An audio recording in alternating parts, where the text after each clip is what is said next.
Welcome to the Intercut Podcast, the weekly show going over the TV, movies, and entertainment that people can't cut away from. I am your co-host, Zachary Shevich, and joining me, you want to hear a story about how me and this bitch here fell out? It's Arturo Zurita! I'm excited that you got to see Zola, Zach. And I'm also excited to talk about practically 7 categories that we saw movies in at Sundance. Yeah, so Sundance is neatly and orderly divided into world cinema, U.S. cinema, documentary, premieres, narratives. So we're going to be going down section by section and trying to cover just about every single film that played here at Sundance. And we're doing it with the help of Amanda the Jedi. What up? And Alina Montemayor.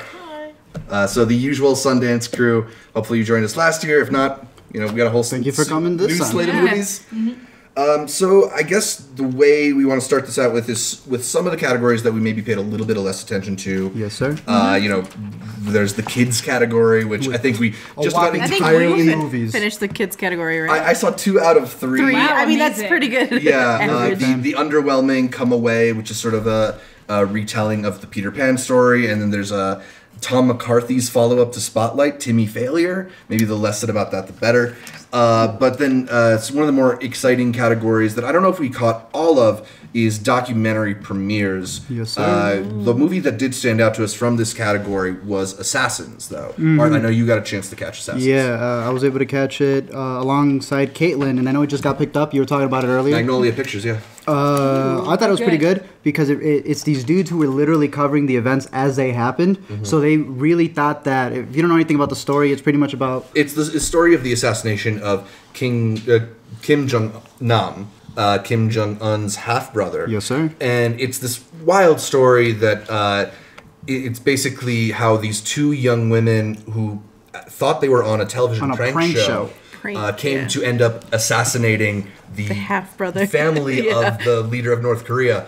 I've heard it's just absolutely gripping following the story as it progresses. There was a point in the Q&A where they said they wanted to release it last year, depending on how the court ruling would have been. Ooh. So, I mean, I don't want to spoil the real-life event for anyone who hasn't seen it, but yeah, it was a really interesting Q&A and a really good follow, it follows the entire court case alongside a journalist who literally, I think he's from Malaysia, I believe, if not Indonesia, Malaysia, and he follows the entire court case and all of the political interweaving that's going on. So I thought pretty solid movie.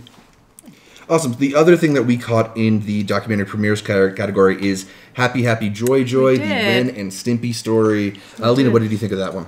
I was surprised at how they ended it. Yeah. Because, I mean, one of the things, you grow up, this person created this thing, but you never follow the rest of their life, their life. And that was a little, gut punch there. It wasn't Happy Happy Joy Joy. It was not Happy Happy Joy Joy. Yeah, I was actually surprised that they didn't have a segment dedicated to Happy Happy Joy Joy, just as that's one of my more vivid memories of that cartoon. But I think while the majority of that documentary is a fairly standard kind of look back at an iconic piece of media, and there's interviews with people who worked on it, as well as randomly they'll just ask Jack Black, what did you think of Ren and Stimpy? I don't know why that's necessary, but cool. Yeah. And then I think it ends in a fairly interesting place. I think it ended really well. Given that there's been not even allegations, just recountings of this man and what he did. That no one's really heard about, which is so weird. It's crazy because she likes the show, but I hadn't. Yeah. I don't remember I don't seeing remember, it and I coming pay across attention it. to that stuff. Right. And that wasn't an accident. That was like a 7-year stint. Yeah. Yeah. So because the creator of Ren and Stimpy was found out to have committed some pretty egregious things. We'll leave it there. Yeah. It ends in this place of asking what to do with art that is created by bad people, and that to me was where the documentary ended up as its most interesting. I don't know if it's a high recommendation for me, unless you have an attachment to the material, which to me I was just frightened by Ren and Stimpy. I think if you have an attachment to the material, it might be worse to watch. Yeah, because it kind of ruins it. But maybe It might ruin it for What was you. the first thing I told you? I was like, you watch this crap? But maybe that's what's necessary. Maybe, Fair. I guess. Yeah. What you needed was Jack Black to come back and tell you how he felt about the whole thing. Yeah. One more line, Not okay with this. Another one I think that's cool to mention from there was a huge one was On the Record. which was Right. untitled for a long time. Oprah had it, and then Oprah said, "Psych, I don't want it." So then Apple dropped it because they have a deal with Oprah. And then it premiered here, and it had 3 standing ovations. Yeah, it believe, was every single one of the time. most rapturous responses to any of the films here. Unfortunately, we didn't get to catch it. No. We are hoping that it lands somewhere so we can. Or on one of the other festival circuits, probably Chicago or something like that. So So it's probably something that you'll hear more about as the months progress and we get further from Sundance. But moving on to the next category, one of the more interesting categories.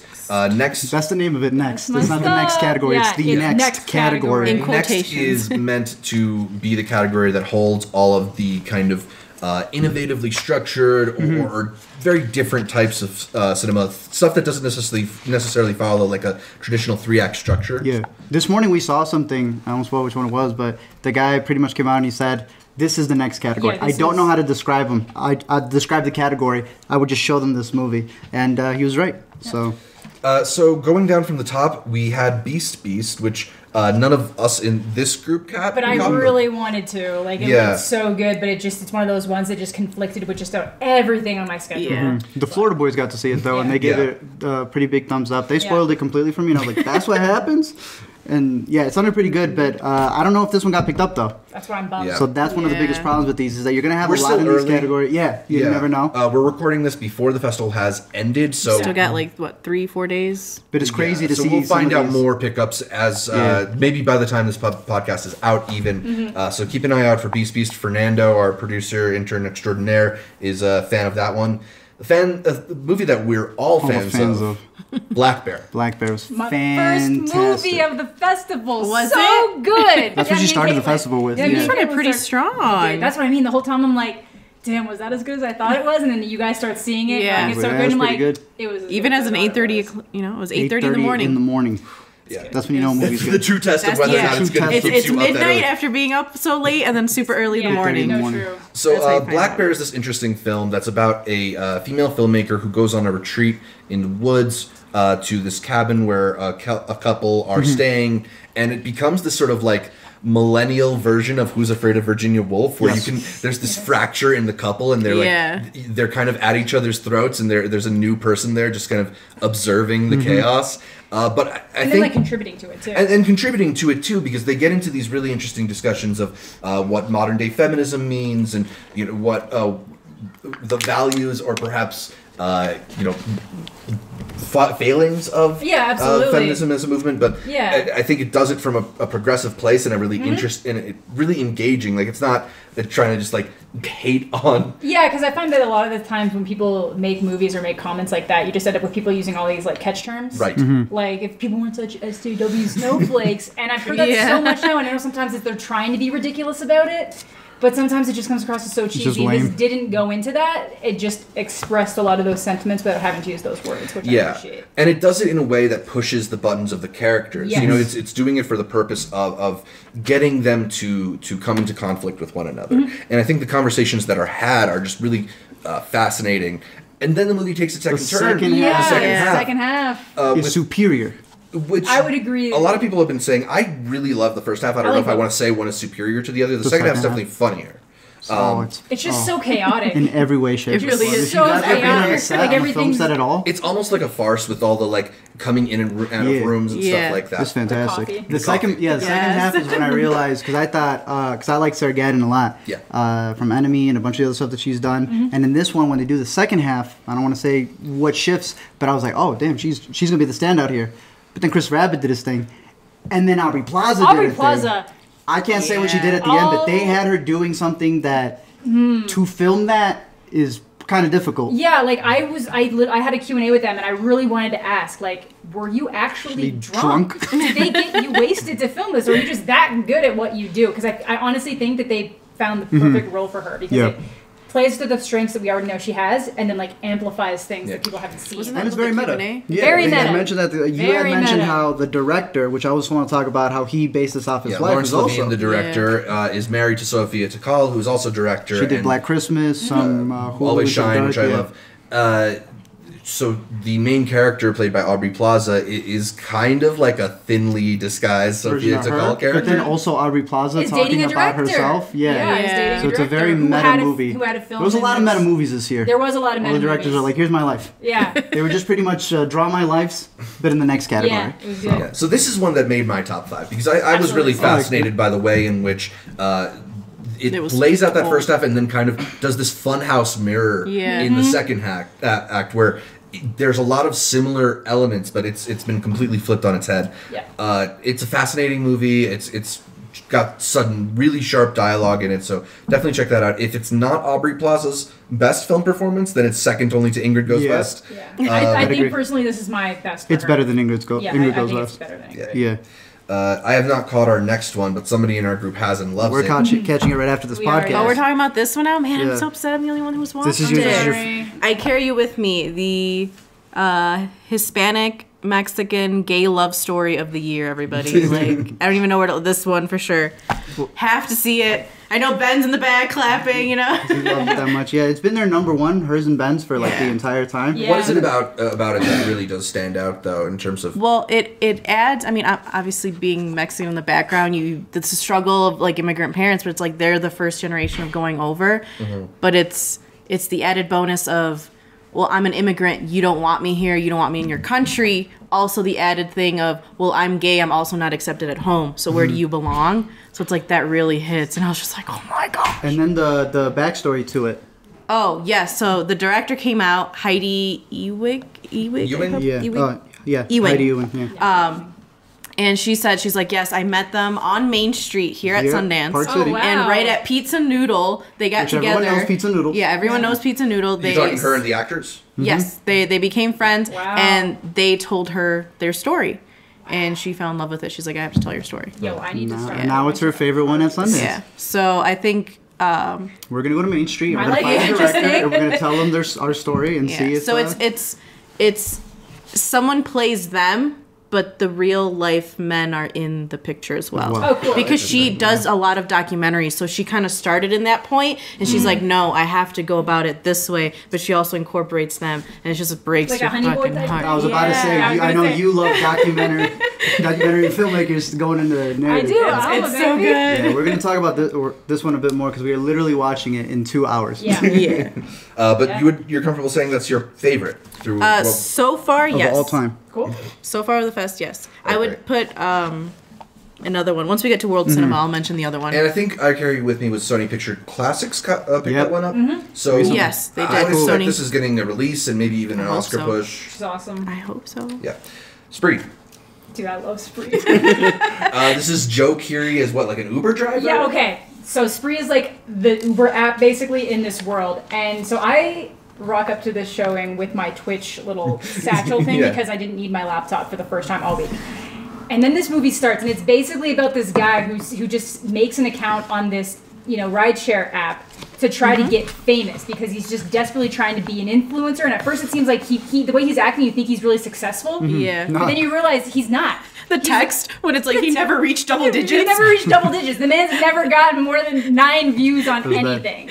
Which is crazy. And it's just he's desperately trying to get famous and then he just keeps upping the game. So when Spree starts, I don't want to spoil what actually happens, but he basically just starts doing this Uber ride and then does all this crazy stuff. But he's so like Jake Paul about it. He's just like, hey guys, so yeah, we got these people in the car now. We're going to have a great time. And it's just the whole movie. He's doing all this crazy stuff. But he's like, can we just get like a follow for follow though? Because like Yeah, that's all I I can want. help you boost your numbers. You can help you boost my numbers. Like it's gonna be good. Is this horror? Is it horror adjacent? Yeah, Well, they it said. is. It's horror adjacent, but also still very like there's a comedy element too because he's just so he doesn't come across like he's really just like, yo, what's up guys? It's your boy Kurtzworld 69 or 96. Imagine Carson Ronquist started working for Lyft and just lost his don't damn do mind. No, Curses like that? I hope he doesn't do that to us. The director of like the program for the He next pitched it like category, he pitched it right in the beginning. He's like borderline almost to midnight. Yeah, that's what I said. It's border, and honestly, there was a few things in next that were borderline at midnight. But I got the director with a Q&A, and one of the things he said was people were asking about his inspiration for it, and out there somewheres is a compilation video of cringe people trying to be influencers, people that are desperately trying to be influencers but are horrible at it. So they think they have something and they're just trying so hard. So he was basically going to like YouTube, searching up like vape tricks, like prank video, and then searching them by newest first. The newest, so you know they. So then going nothing. to find the ones that had no views, no subscribers, and then making a compilation so Joe Keery could know how to act horribly, just terribly. That's insane. And I feel bad for anybody who's in that compilation. But what I would do to watch that compilation, because and that's the thing is like I've been there. Like I'm watching some of these things. I've never done the follow for follow, but like. I've been lot of the other stuff that he does, before, you know, like we thought it got a little too goofy sometimes. Yeah, you weren't as into it. It's fun though. It's a fun movie that its message, if it wasn't being so goofy, would be cool. But it almost comes because it's a zany director. It is. He's so zany. Like I said, he tripped when he's on his. Did you say he was recording when you went up there? That's the thing too. He gets up on stage and he's like live. He's doing the exact same thing that the guy in the movie's doing. So he's literally doing the same thing as the movie. So I really personally liked it, but my life kind of parallels a lot of it. It's okay. You're not but not like that. Not to that. Don't get into Amanda's Uber. I don't think we want to spend a lot of time on Omniboat. I can tell you right now. It's kind of like a sketch. Yeah, the first half's good. The second half is trash. The Omniboat sinks into the garbage. If you're looking for the Stranger Things video, actor movie of Sundance, it's Spree, not Omniboat. Yeah, exactly. I would just say that. It's a Stranger Things is an Omniboat. Short story type thing. Yeah, he's in there, and a lot of people, if you search up Omniboat, it's a bunch of Finn fans going like, has anyone seen this movie? But yeah, it's a bunch of short stories interwoven into each other. Once you get to the Rick Ross bit, you can leave. Simple as that. Yeah. You said it has kind of an Adult Swim vibe to it. Yes, and the first half's a lot better than the second half, and it should not be 2 hours long. All right, and then the final thing that we caught in the next section is Summertime, which is the follow-up. David Estrada, I think his name is. No. Carlos Lopez Estrada, and he did Blind Spotting. Yeah, he did Blind Spotting. So, for those of you who've seen Blind Spotting, there's a section towards the end of the film which incorporates spoken word into the plot through David Diggs' character. This is apparently like a whole movie of that. I can't remember who pitched it to me like this, but they had said pretty much, and a lot of people love Blind Spotting. They said, I think it was Chase who had said that it was like that climax in Blind Spotting where someone is rapping throughout the entire movie in a sense. So I think it was one of the Florida boys who had mentioned that, and I felt it was like La La Land with poetry. Like they just swapped everything as they're going around LA and California with a bunch of poets. Some of them who were even there gave an incredible introduction to us, demanded us to vote and everything. But I liked it. At certain points you think it's going to get a little cringy, and then they hit you with some like the one at the doorstep. Yeah, that one was great. Fantastic. And I like the last one. I personally really like the hamburger guy who just has it. Yeah, he was fun. He was fun. He was like, just trying to look for a burger. But it's really cool because Carlos can do anything he wants right now. And he decided to do this instead. He saw a bunch of poets, he got inspired, and he made this movie. And this is the one that the guy said, this embodies the next category. It's kind of a dedication to the LA that maybe gets overlooked. Yeah, I thought it was a good love letter to LA. And a younger generation. Yeah, That's grown definitely. up in the, Better than the Miami love letter that Omniboat gave. Moving on to World Cinema Dramatic. So these are narrative films from outside of the U.S. World Cinema? This is this is a category that we didn't necessarily catch all of. I saw Charter, which I thought was not really that great. I think it's probably skippable. I think you guys also felt the same way about Exil. Yeah, Exile was a little too long, but pretty much the story of this guy who finds a rat, and he thinks that everyone at work doesn't like him, and his wife's like, maybe you're just a dick. Yeah, she really does say that. She's like, maybe you're just and it's there for 2 hours. I love it. High Tide, Alina just got out of and did not enjoy. No, only because it took the entire movie for the last 20 minutes to be what I wanted the entire movie to be. She was steaming. She was mad. You know? Yeah. Like, after waiting for so long. She was promised something. If I check my watch more than 3 times, honey, you don't have a good movie. Yeah, because you're sure I'm like sorry. 30 minutes. I'm sorry. And High Tide was about? It was about a woman who's having some, like, construction work done to her place, and then she semi-seduces the lead contractor, and they sleep, and then they sleep together, and then he disappears, and I was like, okay, so now we're in the movie where he disappears because he wasn't answering his phone, but no, then the other workers start, like, not paying attention to her, not following things on, and then she decides to... Whoa! Don't spoil it for people who haven't seen High Tide. There's High Tide, the High Tide fandoms out there.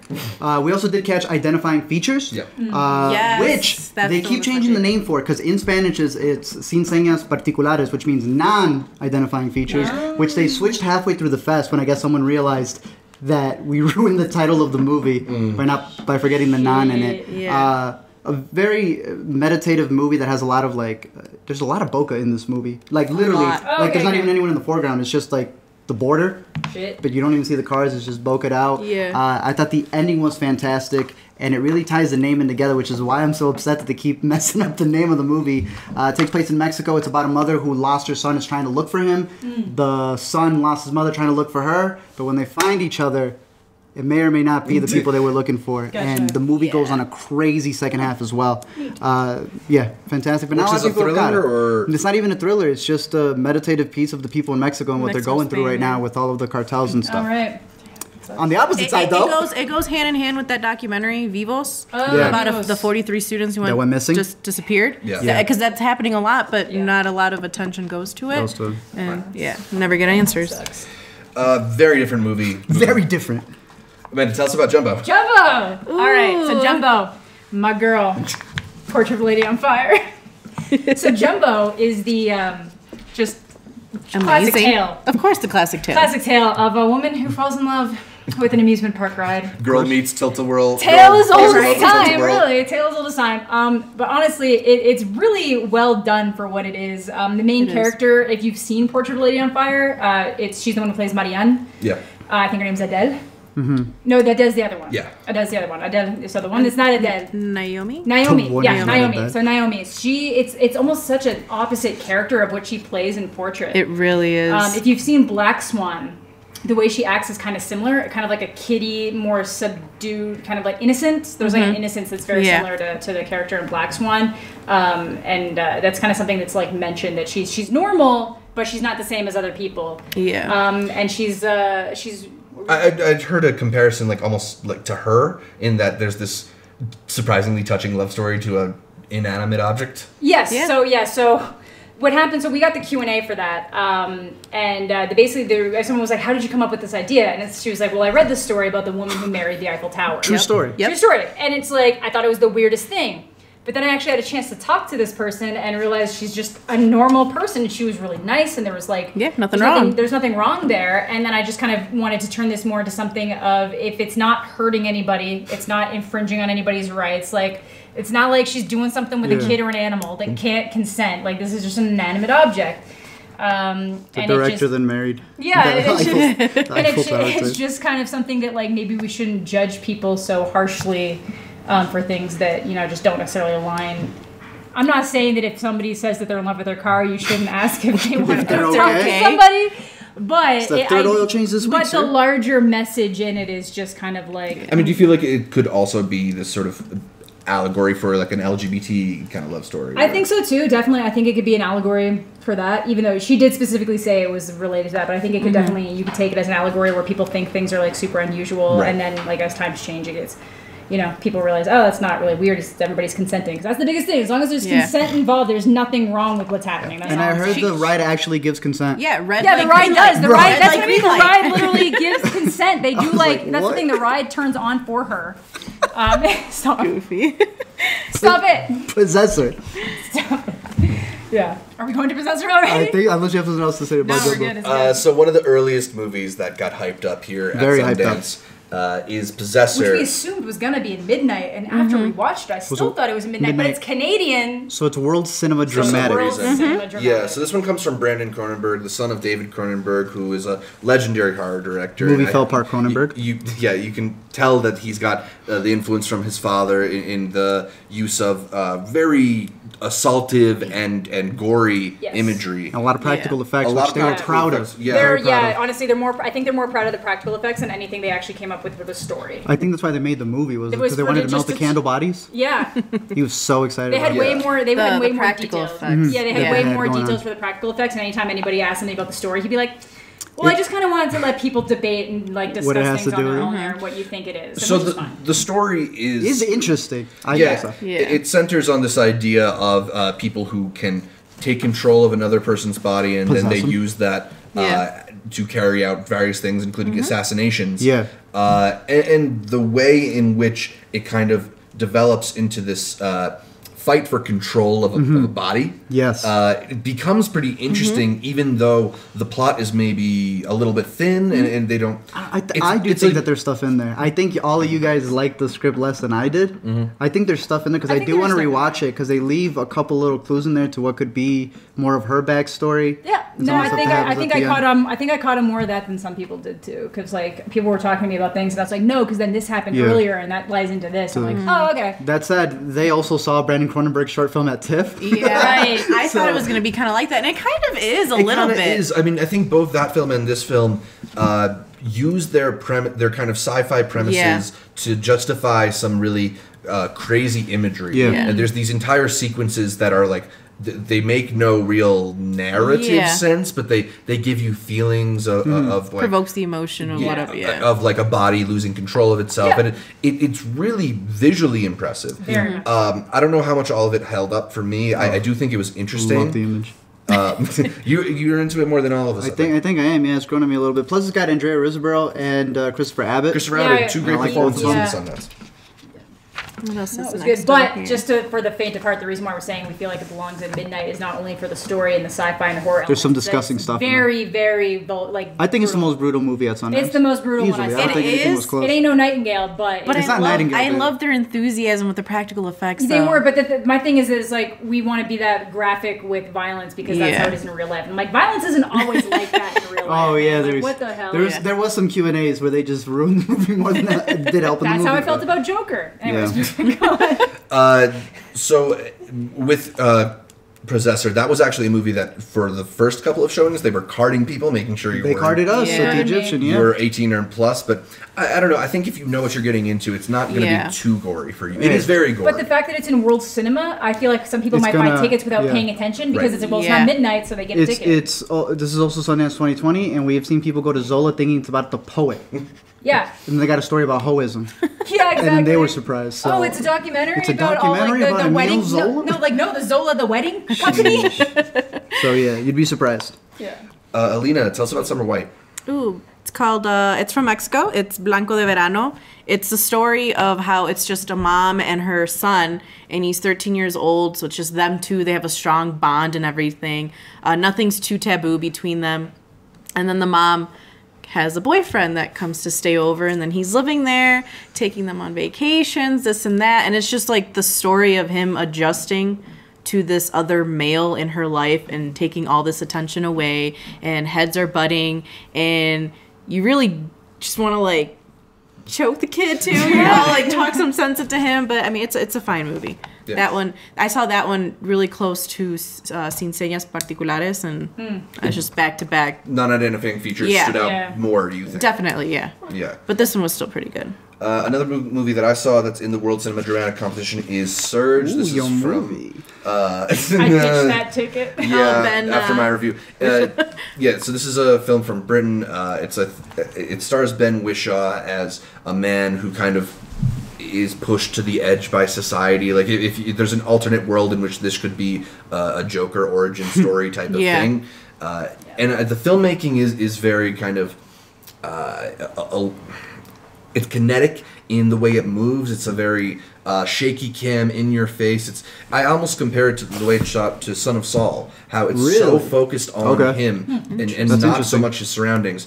The problem is the story is just not there at all. It's basically this guy is tired of doing regular things, and he starts doing all the things that like maybe you've once thought of doing but are a rational human, so you don't. He starts like taking bites out of glass. He starts like ripping his bed apart, and there's just no logic or reason behind it that makes it all fall apart.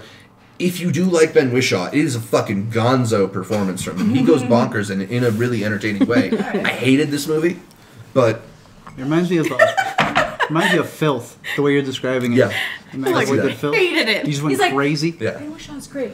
I hated it. And then our final from the World Cinema Dramatic Competition is Yalda, A Night for Forgiveness. I have yet to watch this. This is all Amanda Saturday, right now. But Amanda caught the first 20 minutes. I missed the first 20 minutes. No, she missed the first 20 minutes. Okay, so I'm going to be honest. I don't know. It was like a 10 p.m. I'm on a 3-hour time difference. So I sat down. Jet lag and everything. Twinkling lights start at the beginning of the movie. And then I just wake up to people being like, my child, my child! You know, we see 20, 30 movies in a fest. You get to your 26 and look at my phone. there's gonna be one or two that you fall Yeah. asleep It's for a been little 20 while. minutes, but it is actually a really cool story based on something that actually happens, and it was based on an actual show.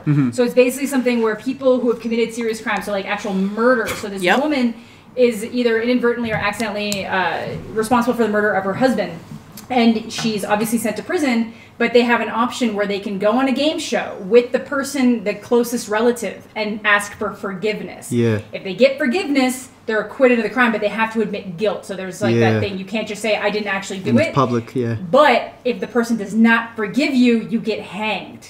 And this is actually a thing that happens. I think it's done now, but very this was excited, this yeah. was based on an actual game show in, I believe, Iran. Yeah. Iran.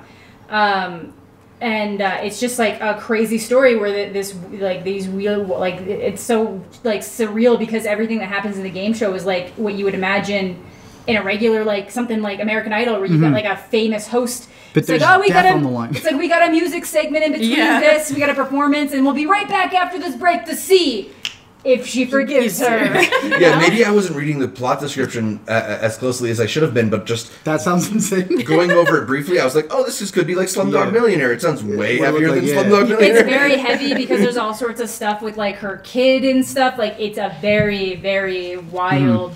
I don't know what the first 20 minutes were, but before it was wild. But you enjoyed what you saw. I did, yeah. It was very good performances overall, and yeah. We the really like the director- actress. Yeah, and the Yeah, director I'm won't leave. Trying to. The director won't leave because apparently if he leaves, he loses Yes. the ability to continue making films there. So he can't Yes. even come to these circuits to couldn't. like talk about the films. He has to stay there, and because he That's wants to bogus. make movies there, he doesn't come.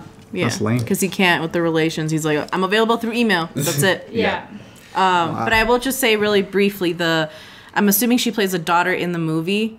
I can't find her name at the moment, but she has a short here at Sundance that As was well. at TIFF Oh, wow. called Exam. Exam. Yes, yeah. And it's in That thing it's in is our TIFF video. Crazy. Love that one. But that one was This is fantastic, which is what drew me to this To one see this one. Yeah, to it's begin crazy. with. And this is like the kind of movie that I'm like, why did they let you make this? Yeah, it's your life. Yeah. Write what you know.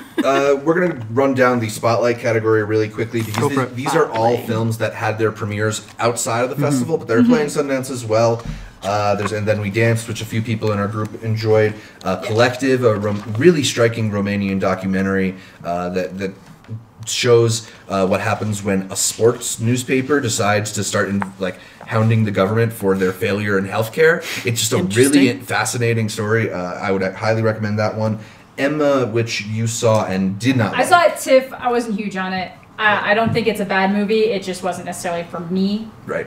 Every single person we see tells us that they hated Emma. I was like, I don't even know your name. Okay, Like, yeah, but I so hated yeah, Emma. I guess it's not just me then. I didn't like it. My review of that was I should have saw the anime movie instead. That was my review of it. La Llorona, none of us were able to Yeah. catch. No. The Assistant I did see, and that's now out in New York and LA Limited and release, yeah. expanding. So this is actually one of the few Sundance movies that you should be able to catch now. And it's a very small movie. I not a whole lot happens, which is sort of the point. It's kind of one of the first post-Me Too movies that I think does a pretty good job of commenting on it by showing the ways in which so little is done in those situations. Yeah.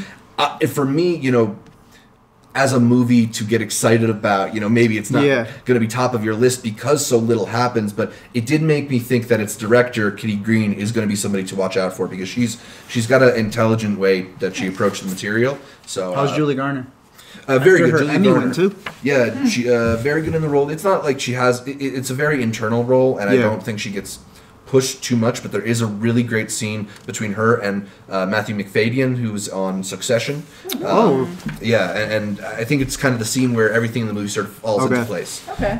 So I But would it's recommend out, that so one. you can catch it right now. Yeah, we also didn't catch The Perfect Candidate, but Amanda and I both caught The Climb. Yeah. Which is the story of these two friends who maybe shouldn't be friends, Yes. but find themselves constantly in each other's Yeah, lives. because they've known each other their entire life, and I think maybe a lot of people have friends like this that you love because you've known them their whole life. But if you actually stop and think about it, like they're really horrible. Yeah. They're really horrible to you, but they're always there. It's almost like I want to call it a toxic friendship, but it's maybe It's not. only one-sided toxic. It's Yeah. really one-sided toxic. But I just remember the description when I read it. It sounded more like a drama. Yeah, but it's surprisingly funny. It's hilarious. Yeah, that's what I keep hearing. It's hilarious. Like it's just. Just a really great kind of like buddy comedy as they go through life together, and I don't know. Switch places. They sort of change their like one standings. starts as the healthy one that's good looking, and the other one's kind of a little bit overweight. And then as time goes on, like the other one becomes the overweight loser, and the other one. That is something cool about it because it does sort of take place across a long enough period of time. So what's like their oldest age, I guess? I mean, I would say they start in their mid-20s. I think that's maybe they start mid to late 20s and they end like mid to early 30s. It's not like a huge gap. Okay. But so many things do happen in their lives. Yeah, especially that time frame. It's a lot. And it's kind of fun to see the way that the film handles that progression in that it doesn't really fill in a lot of the details for you. It kind of just drops you in a new scene and it's like figure out what's changed in their dynamic. Okay. So I enjoyed. Pretty good. It's very funny. It's very funny. Yeah. That should be coming out soon too, I think. I believe so because it's done a few different. February or March, I think it comes out. Maybe March. Okay. Going on to Midnight. All right, we got 4 more categories. The freaky, scary category of some good ones. Possessor really should have been in, but wasn't. Yeah. Let's start with Bad Hair, which was one of the first movies to premiere here. It's the latest from Justin Simien, who, of course, did Dear White People, both the movie and the show for Netflix. This is a really stylish, you called it almost Suspiria-like, kind of send up of the idea of hair culture, but specifically black culture, black hair culture, and it's got a really both interesting design to it and funny commentary throughout. Yes. The thing about this movie is I love the first half. Yeah, the first half is like. The midnight parts of it, which is the category it's in, I do not care for whatsoever. I think they need to put. I'm kind of okay with them, but then it's just like I feel like it takes away from what the overall message and story of the movie was. Because the first half of the movie, you have like 2 stories going on. One has to do with like the weave that possesses you and takes over. That's like the main pitch of the movie.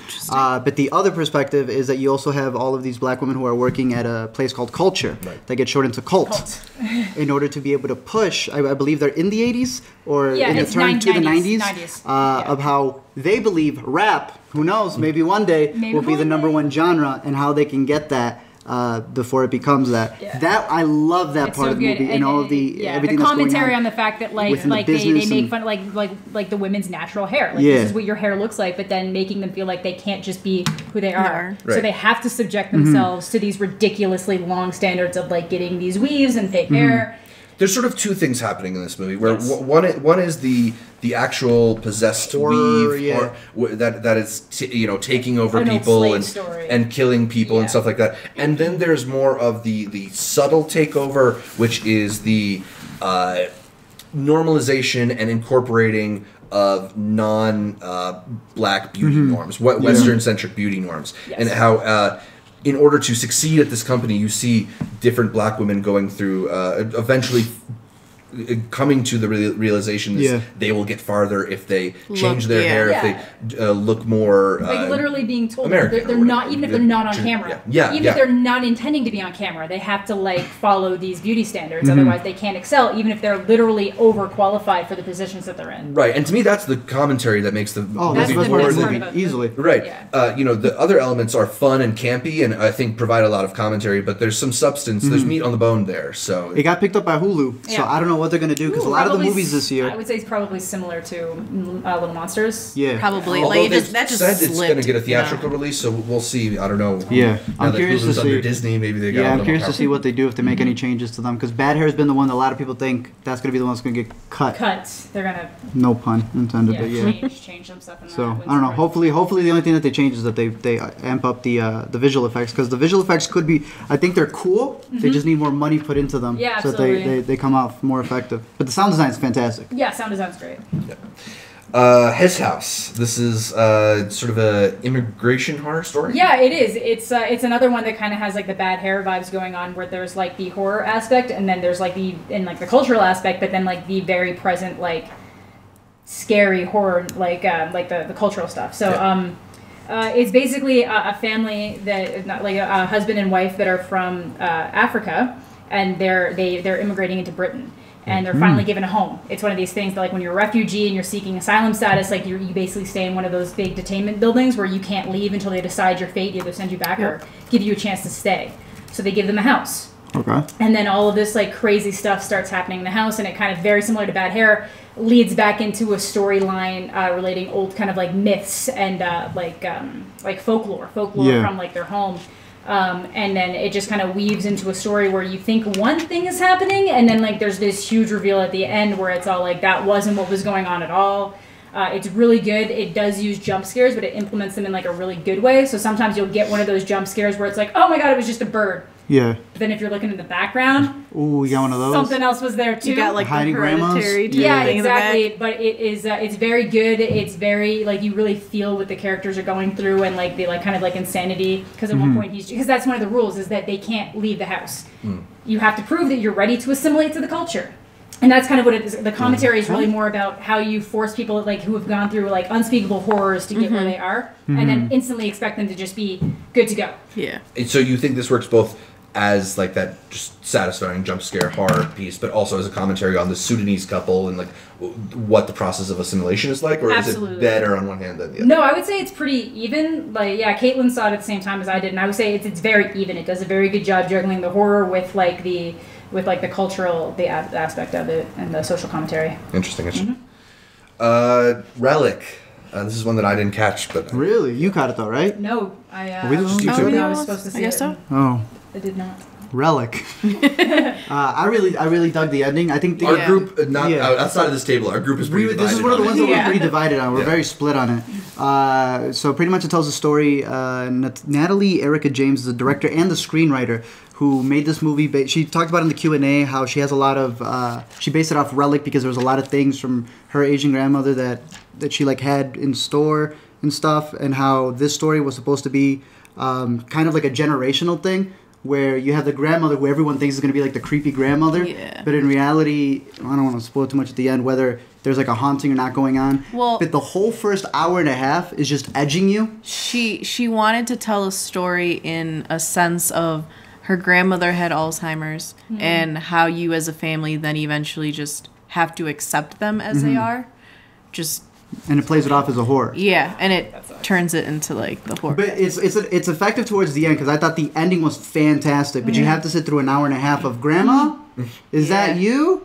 And then it's not. And then it's that 10 times. Yeah, throughout for like an hour and a half. But the ending is very beautiful. There is a bit where the teenager girl is about to do something, and you know in movies you're always like, why are you gonna go in there? And she actually like, nah, I'm leaving. And we're like, yes, finally. Yeah, this is one of those movies that I would highly recommend. It's very atmospheric and it does a really good job in its first hour and a half. But if you've seen a lot of horror movies, it does things you've already seen. Yeah. But the ending is something that I thought was very special and really drove the metaphor home. Run, Sweetheart, Run. The ladies have seen this one. Yeah. I loved this one. Yeah, it was really fun. I don't know if it would be my top 5 because I have No. not finished watching movies at Sundance. I haven't really So we have a couple compiled. more. Yeah, we have 3 more days. But did I enjoy this? Yes. It was such a fun watch. Yeah, it was really fun. I don't know. I know we talked about it a little over dinner the other day. Yeah. Do you want to talk about the Reds?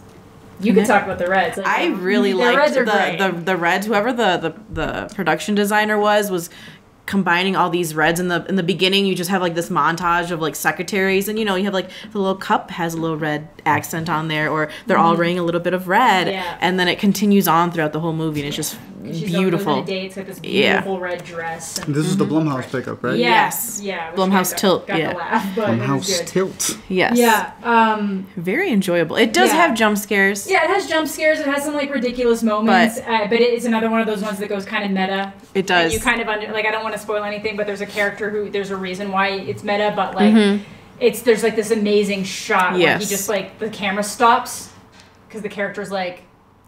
And it's just like so good. And Yeah, Alina was telling us that there's some fourth wall breaking. But Absolutely. Sounds Yes. very funny games. Yes. Yeah, a lot of horror with the wall And I mess with breaking. funny It's games. essentially basically this woman goes on a date with this guy who semes like he's perfect. In every way, shape, or In form. every way, shape, or form. He's the long lost Greyjoy from Yes. Game of Thrones. But it's and then basically as the date progresses, everything seems to be going well. He invites her in for a nightcap. First she says no, and then finally she's like, oh, like one drink can't hurt. Yeah.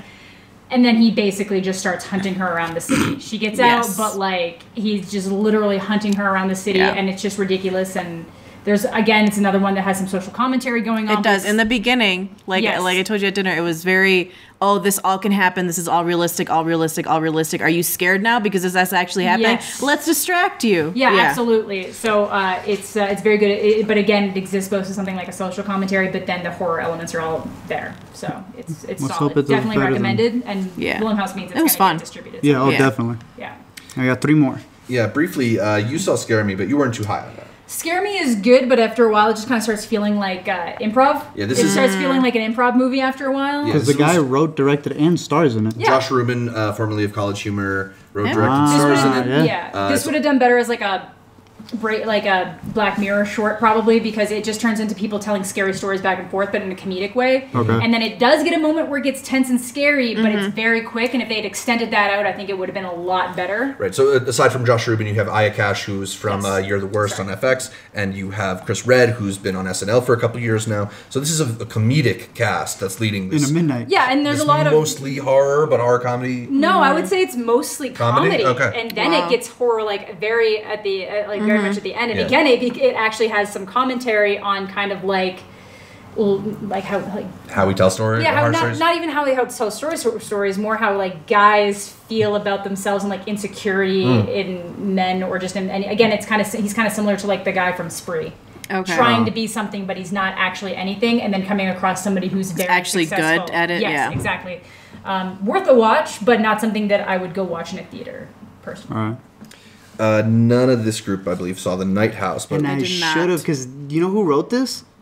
Ben Collins and Luke Petrowski, who made Super Dark Times, and I love that movie. Oh, you love that movie, yeah. Yeah, and then it's a director who did The Ritual, which is on Netflix. But it got picked up, so it's it got picked up for $12 million by rest in peace. Searchlight. Sorry. Yeah, I remember I reached out for a screener link, and then like an hour later they announced that, and they got picked up. They had the dudes walking around, and they had the fox scratched out of the thing as well. That's funny. Yeah, but no, we heard decent things about this one. A lot of people did like it. This is the one with Rebecca Hall. Yeah, we've heard that this was like one of the loudest movies ever. That's got some crazy jump scares in it. But that it sold for $12 million seems to imply that they're gonna give it a good push. They're gonna push it. Yeah, it's by the guy who did Ritual as well. Yeah, like Netflix. So if anything, it'll probably go straight. It could get a straight to Netflix type deal. But Netflix didn't buy it. But you know what I mean. But yeah. And then our last installment in Midnight is. I feel don't belong. I don't. This belongs in Next. This is a Next. There's a lot of this that happened this year. The Nowhere In shouldn't have been a Midnight. That should have been a Next. Spree should have been a Midnight, not a Next. Yeah, exactly. And they've even talked about it. The director did say. It's my last year. Yeah, take it as it is. Spree, I'm okay with being in Next because it does do a lot of that breaking stuff with but not like this one does. No, it should have been in there. This is trippy. This is definitely something that I would say defines Next. Yeah. So it's very weird to me that it's in Midnight because I didn't find it scary. Yeah. It has moments, but it's weird. It's kind of like something that seemed like it was going to start about a documentary about the musical artist St. Vincent. So if we didn't make it clear, this is the movie The Nowhere In. The Nowhere In. It is kind of like a meta commentary on St. Vincent. It starts with this idea that they're going to make a documentary about her, Annie Clark, the person, and St. Vincent, the performer, how she balances the two ideas and where one ends and the other begins. Yeah. But it does this sort of twist on it where it tries to it sort of acknowledges in that the performer side of her is way more interesting than the regular human side of her. Yeah. So then they sort of try to play with a battle of St. Vincent fighting to be bigger I don't think it ever really struck the right balance between who is the person and what is the personality. It kind of feels like there's just sort of a switch flipped. And that's what they're going for. They try to which is interesting because supposedly they were working on a documentary for St. Vincent, for real, and then it didn't work out. So she took the failing of that real documentary and made the fake documentary narrative feature. Which that's pretty cool. So it's interesting. And I think if you're a St. Vincent fan, you'll or really a Carrie like Brownstein fan. Or Carrie Brownstein fan because she plays the documentarian and herself in this. It's very funny in parts. It is. Yeah, it's an enjoyable watch. I feel like it doesn't close out well. The ending gets too It gets too weird in the ending, but it was enjoyable. It gets a little bit lost in its own idea. I think it probably could have been a half hour shorter, but it's funny in parts. So if you're interested in she was pretty cool. I respect her as a person because she used to date Cara Delevingne, and then after they broke up, still put Cara Delevingne on one of her songs. Well, she did something in this movie. I don't want to spoil the cameo, but that was an interesting cameo as well. Let me just say that there's some stands out there for a certain actress that are going to be super happy. I know. I was taking pictures in the theater and sending it to my friend. My friend Danny loves him, and I was like, look at this. She's one of those actresses where if she's in a movie, the stands just come out like crazy. The stands are there, so y'all be ready. So moving on to the premieres section, these are usually some of the more high-profile movies that haven't had a premiere, but a lot of movies that don't even pick up that are premiering. Yeah. But again, we don't get it. They're still generally high-profile. You're not going to get a lot of stuff here that doesn't have a big-name celebrity or a big-name filmmaker attached to it, and a lot of this stuff does already have a distributor or a studio behind it. Or it's coming out in 2 weeks. Starting with Downhill, the Fox. Rest in peace, Fox Searchlight movie. That is a Americanized adaptation of Force Majeure, the brilliant Swedish comedy from a couple years ago. It takes the same premise of a family going on a ski vacation when a controlled avalanche comes towards them, and the father sort of runs away without checking on his children, and then the family is left to deal with the knowledge of that incident. And it's a really fascinating premise, and I do think Downhill does get some fun moments from that premise, but it's just so much thinner in terms of the ways in which it analyzes like what this means for the family. They add a lot of silliness to it. There's all this sexual humor that like allows Julia Louis-Dreyfus to do some funny things, but I think it just sort of cuts the movie at its knees in a way, in that because it's so much sillier, you don't ever really believe the drama. And I think part of what makes Force Majeure so good is you're like, is this family like now gonna break up because of this? You never really feel that tension. A lot of the conflicts are just solved way too easily. It's mildly funny. It's not going to be the worst movie you could catch. It'll be in theaters, I think, in February. So or catch Force Majeure? Just watch Force Majeure. You get past the subtitles. There you go. Dream Horse, I know we didn't see. Did any of us catch Falling? That comes out. No, none of us caught Falling. Nobody caught anything else here until we get to the next page. Ironbark. Ironbark, take it away. Ironbark is a story, kind of like almost like a long lost story about the the Cold War, and somebody who.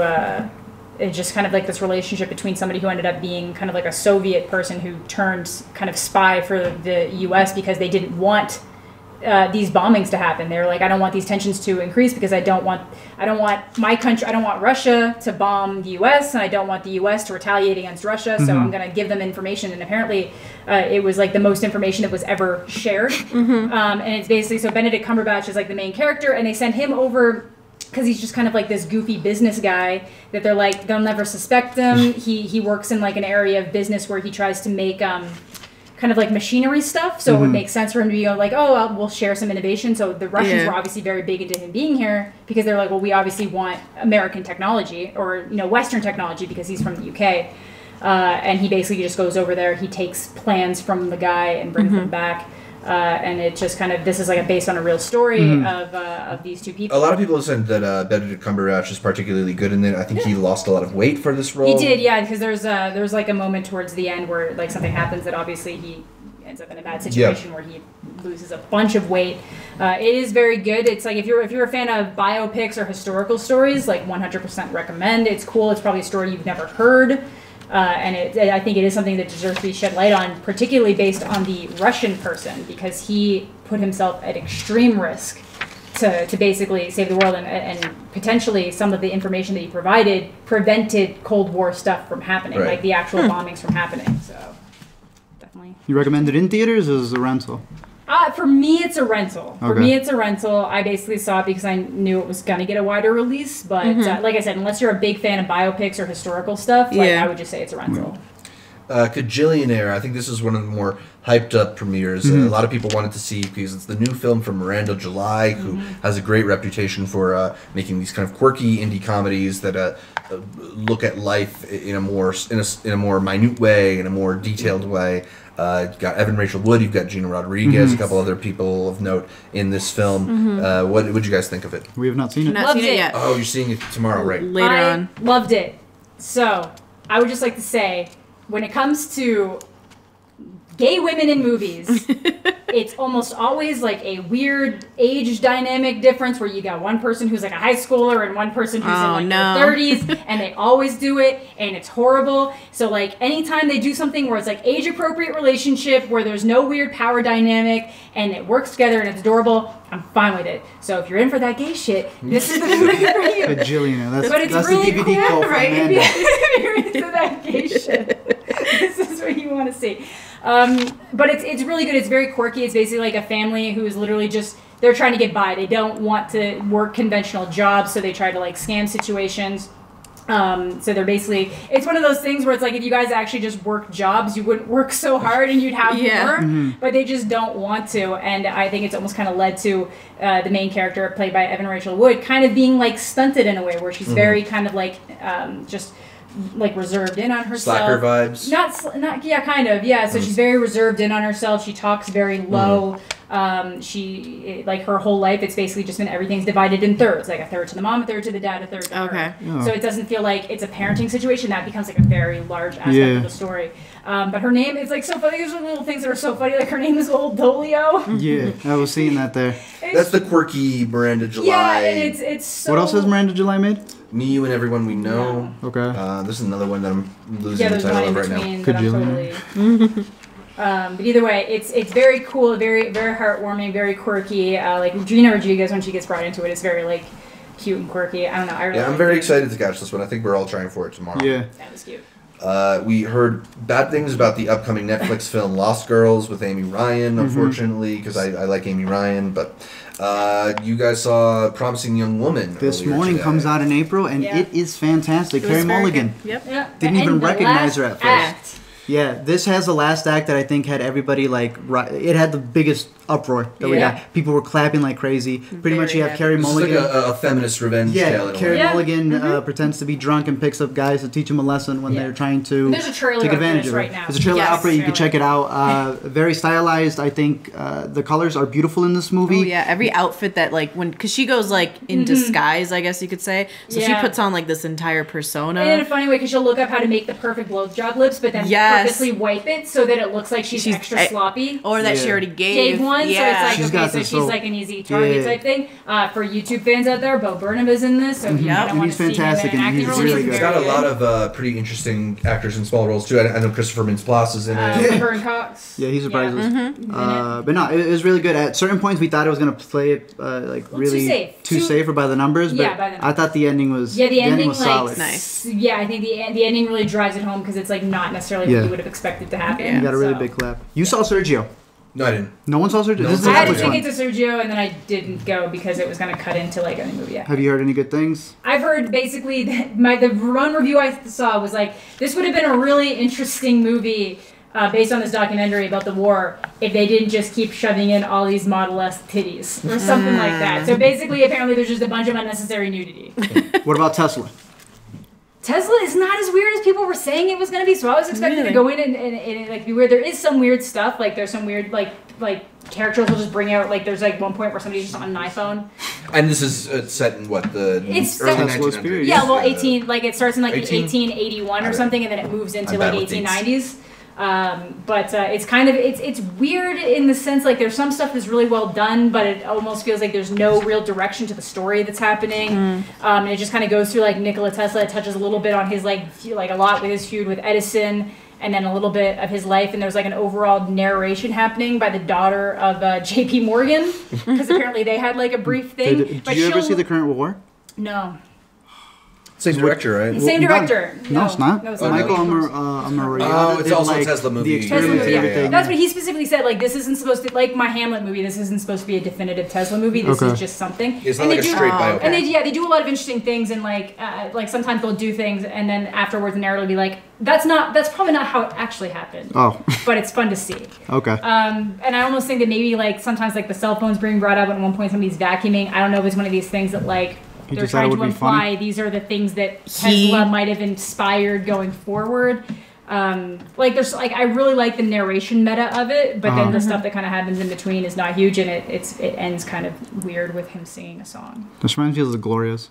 I felt the same way. Another documentary that's in the premieres. Not documentary. Or sorry, It's in premieres. Yeah. It should have been a documentary is what I meant. There you go. This has a bunch of transitions and stuff that kind of takes away from it, but it's the story of Gloria Steinem told between a very young version, a teenage version, the version played by her by Alicia Vikander, and then Which I did not believe, but okay. Julianne Moore. And it does a lot of weird things, like having middle parts where they're on a bus talking to each other, like, how'd you feel about that? But sometimes it does these weird transitions where if like she feels she's being targeted, it'll literally cut to an imaginary scene of her literally as a target being knives thrown at her. Yeah. It's very funky. It's very weird. Some people mess with it, but they were over the age of 45. Julie Taymor, I believe, the director of Across the Universe. And Yes, it is. Yeah. So like she's got a very stylistic approach to but it doesn't. It shows. It didn't work for me Cohere. on this one, but it's still very interesting because it covers a big span of her life. Like it covers a lot of stuff. Like they go from abortion. Here's everything you need to know about abortion. Everything about immigration. Yeah. Everything about So she did a lot of stuff. So it's almost one of those things where it's an uphill battle to get everything about Gloria Steinem into one movie. I think the transitions really hurt it. Yeah, that sucks. Any of us see The Father? Fernando Yeah, did, and he Praised. thought Anthony Hopkins was better than his Oscar-nominated performance in Two Popes. So you might see And he more loves of Two Popes. Yeah. He does. So you might see more of that Okay. one as we move closer to Oscar season. Although Sundance in the last 2 years hasn't had a good track record with the narrative films. But there are films in the past that have premiered here at Sundance and then went on to Oscar. So Yep. maybe it'll be The Father. Maybe it'll be Ironbark. Maybe it'll be the last thing he wanted, Zach. Do you think it'll be the last thing he wanted? Is that even in this category? Yes, it is. Yeah, it is. And no, it will not I just be. overlooked it. We should have both overlooked Yeah, I it. mean, what a shame this is, because this is D. Reese's follow-up. There was warnings. Every year there's a movie where people tell you don't watch something, and it's this That one. was this. Had to. I didn't get into 9 days. The producer of the movie was going around telling people, don't watch this movie. This is her follow-up to Mudbound, To which I think we Mudbound. all think is excellent. Oscar Yeah, it is nominated so good, Mudbound. yeah. Oscar nominated and maybe not Oscar nominated enough. Mudbound. Yeah, this is just an absolute disaster from start to finish. It's incoherent. The decisions that characters make just don't add up. You'll see two characters who have been antagonistic towards each other for the entire movie, and then smash cut to Yeah. they're half naked in bed together. Yup. Just like there's not a linear logic. Do you think she was more tied up in getting like factual, historical like beats? You have to touch upon certain because things. It's also based on a Sounds Joan kinda like Didion that. novel of the same name. So I wonder, to me, what I think happened and what seems to be the overall sentiment from the reviews that I've seen is that there's just too much material in this for a 2-hour movie. That maybe if it's Yeah. it's a series Netflix might have been production, better. could have been like an 8-hour series. Yeah. Because, from the very start, I feel like you'll agree with me here, Alina and I being the two who've seen it, you feel like you're missing information. You Yeah. feel like they've left out a scene Now or I some know, detail. I know I stink at history, like. But they're not telling you. Yeah, they're not. like they're That's the point of the names. movie. You shouldn't have to know what you're watching. The other before you thing go was into the text in the beginning, which is supposed to like tell you kind of like where you're at. Yeah. Went so fast, and also if you're gonna put text on your movie, don't make the background white on white. Ooh, Please, no. white on white does not work. And then they're like spitting you like the subtitle like text Is like this the real one quick. where when it ends, it says, by the way, this is what happened? No, and maybe it would have benefited from that. I don't think it's as tied to the reality that we know as it maybe wants it to seem like. It's like a fictionalized version of a reporter covering the Contra fighters and then getting involved in gun running herself somehow. I don't know. Anne Hathaway seems like a horrible fit to it. Yeah, Anne I want to go back Hathaway's to the titles though, because you talked about they put up these titles on screen. They're not up for long enough to read. They're not. I was like, okay, and I typically miss certain things, and he gets mad. He's like, "You want me to rewind it?" Like, I get it. No, but this is just. But I was like, okay, maybe you have to me. be a speed reader in order to Yes. catch half this stuff. Damn. And I'm seeing this sentiment for other people as well. Not only that, but like little things like sometimes the graphics fade in and sometimes they hard cut out. Makes me feel like it's just not a movie that they've given the proper time to. You know, a lot of these that sloppy. we're saying, we know that many times they're still editing them on the run. Yeah. So considering that this is going to Netflix, it was already picked up. They just wanted it here to be premiered. Yeah. But sometimes if Yeah. your movie's not finished, maybe you shouldn't be premiering it. Yeah. Cats. Cats. We got a couple more here in the. Yeah, there's only a couple more in the premieres category. Let's Your second Peter Pan movie. the also disastrous Wendy, which is such a shame because I'm a fan of Beasts of the Southern Wild. And that's I'm excited to. I was excited to see what else Ben Zeitlin was going to do. Sundance alum. Moving forward, Sundance alum. This ain't it though. It's a retelling of Peter Pan in a way that's far bloodier than I've ever seen. It's Wow. got this. It's got.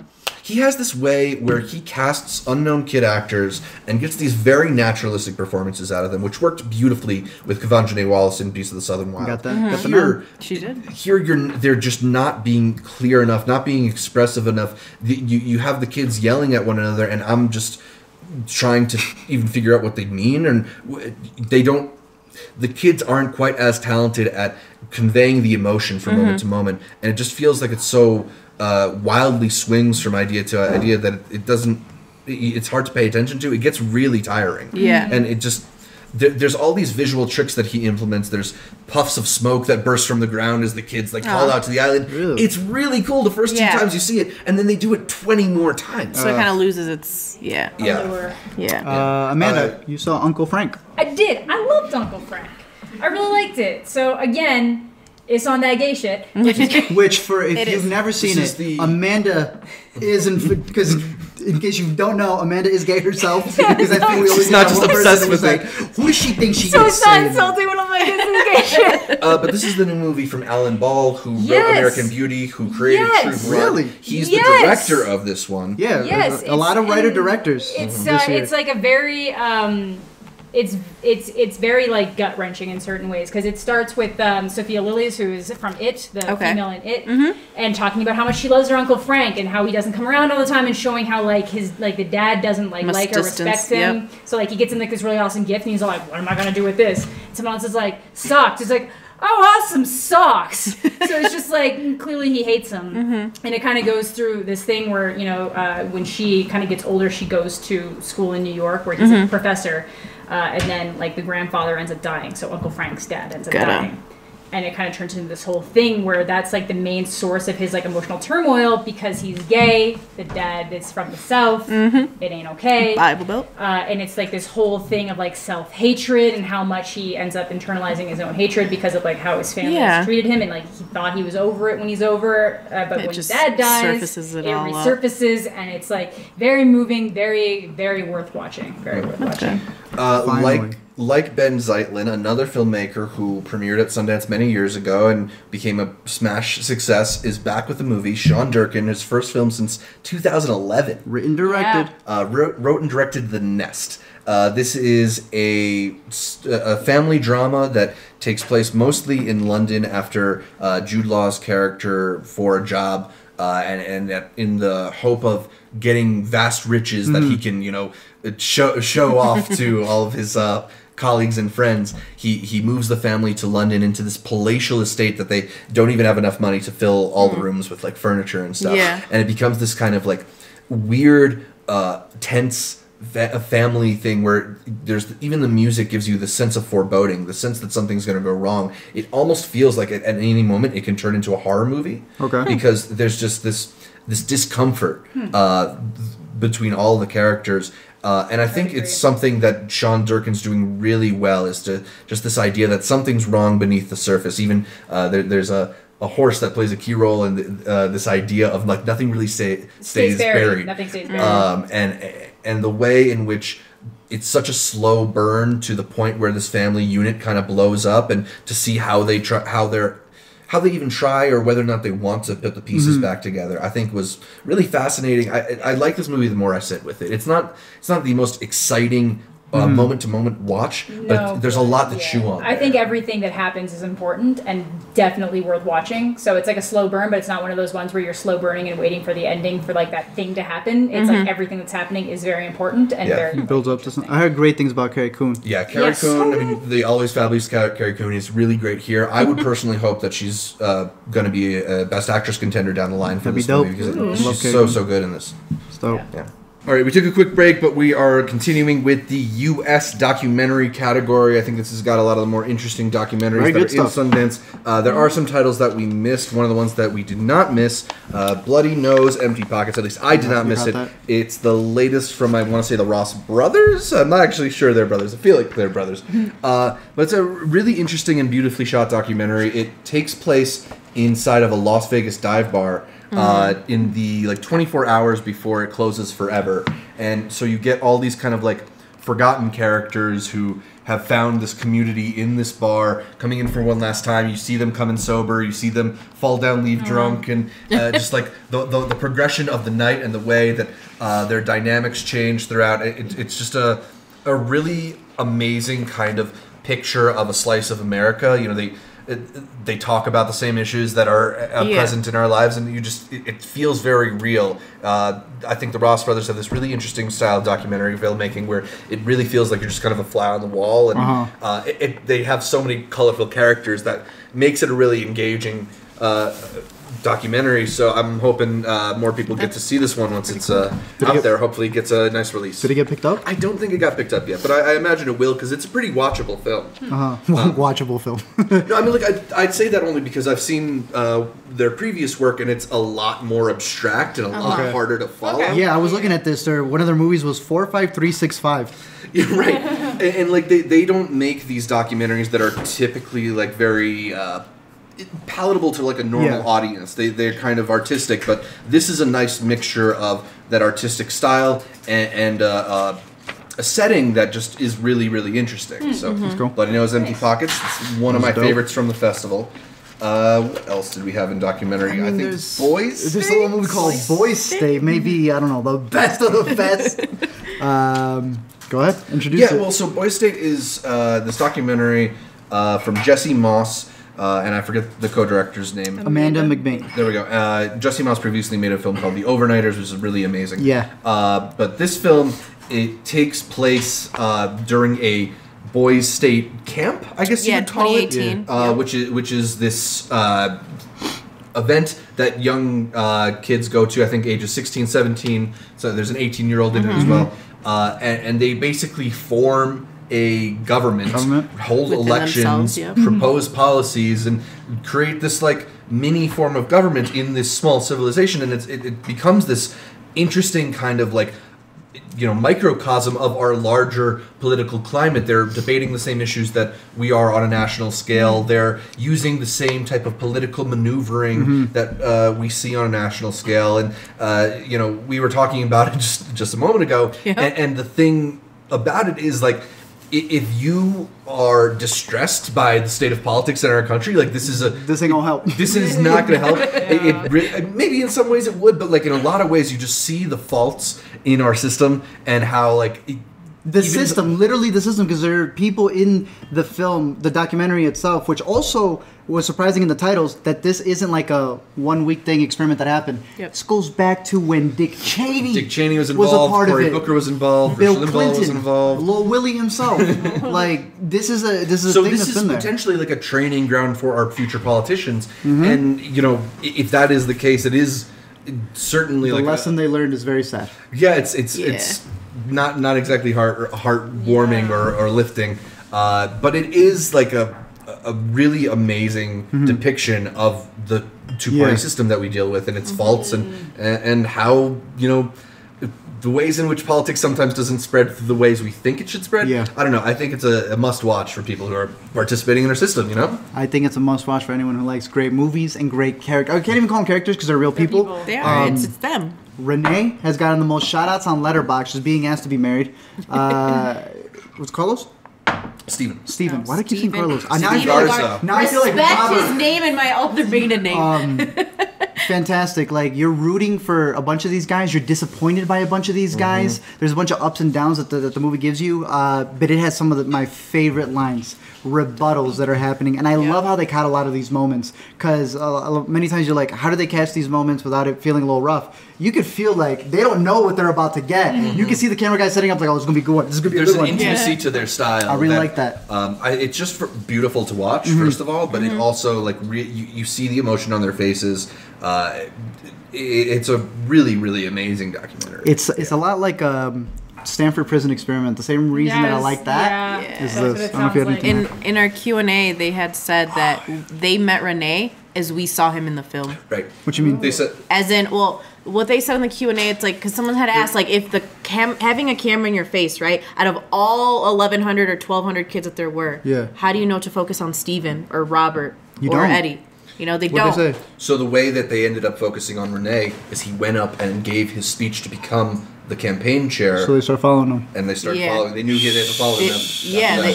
Because before then, they knew it's like, okay, well, you're kind of good and you're kind of good, and you have, like, you're politically savvy, you have this, you have that, you have all these characteristics. All right, we're going to focus on you, and you. And not the kid who's asking for cigarettes in the back. Not the kid who's memeing things. No, I absolutely love this one. It got picked up by A24 and Apple TV. Yep. Yeah. So for $10 million, which is an absurd amount for a documentary, shows absurd. that they really believe in that investment. Yeah. So I'm sure this is going to be one that gets people talking once it's available. And I just made a whole video on how Apple TV sucks right now, but I just picked up one of my favorites at the fest. And for those of you... That one made your top 5, right? Oh, top 3. Easily for him. For those of you probably thinking, oh, boys state but not girls state, there may be one in the future. Yeah, it sounded like they're open to a maybe, sequel. People's State, Girls Nation. Is that the national one where they go to DC and vote for president? Okay, they were thinking Girls Nation should be the sequel, but that one. I trust Jesse Moss. Yeah.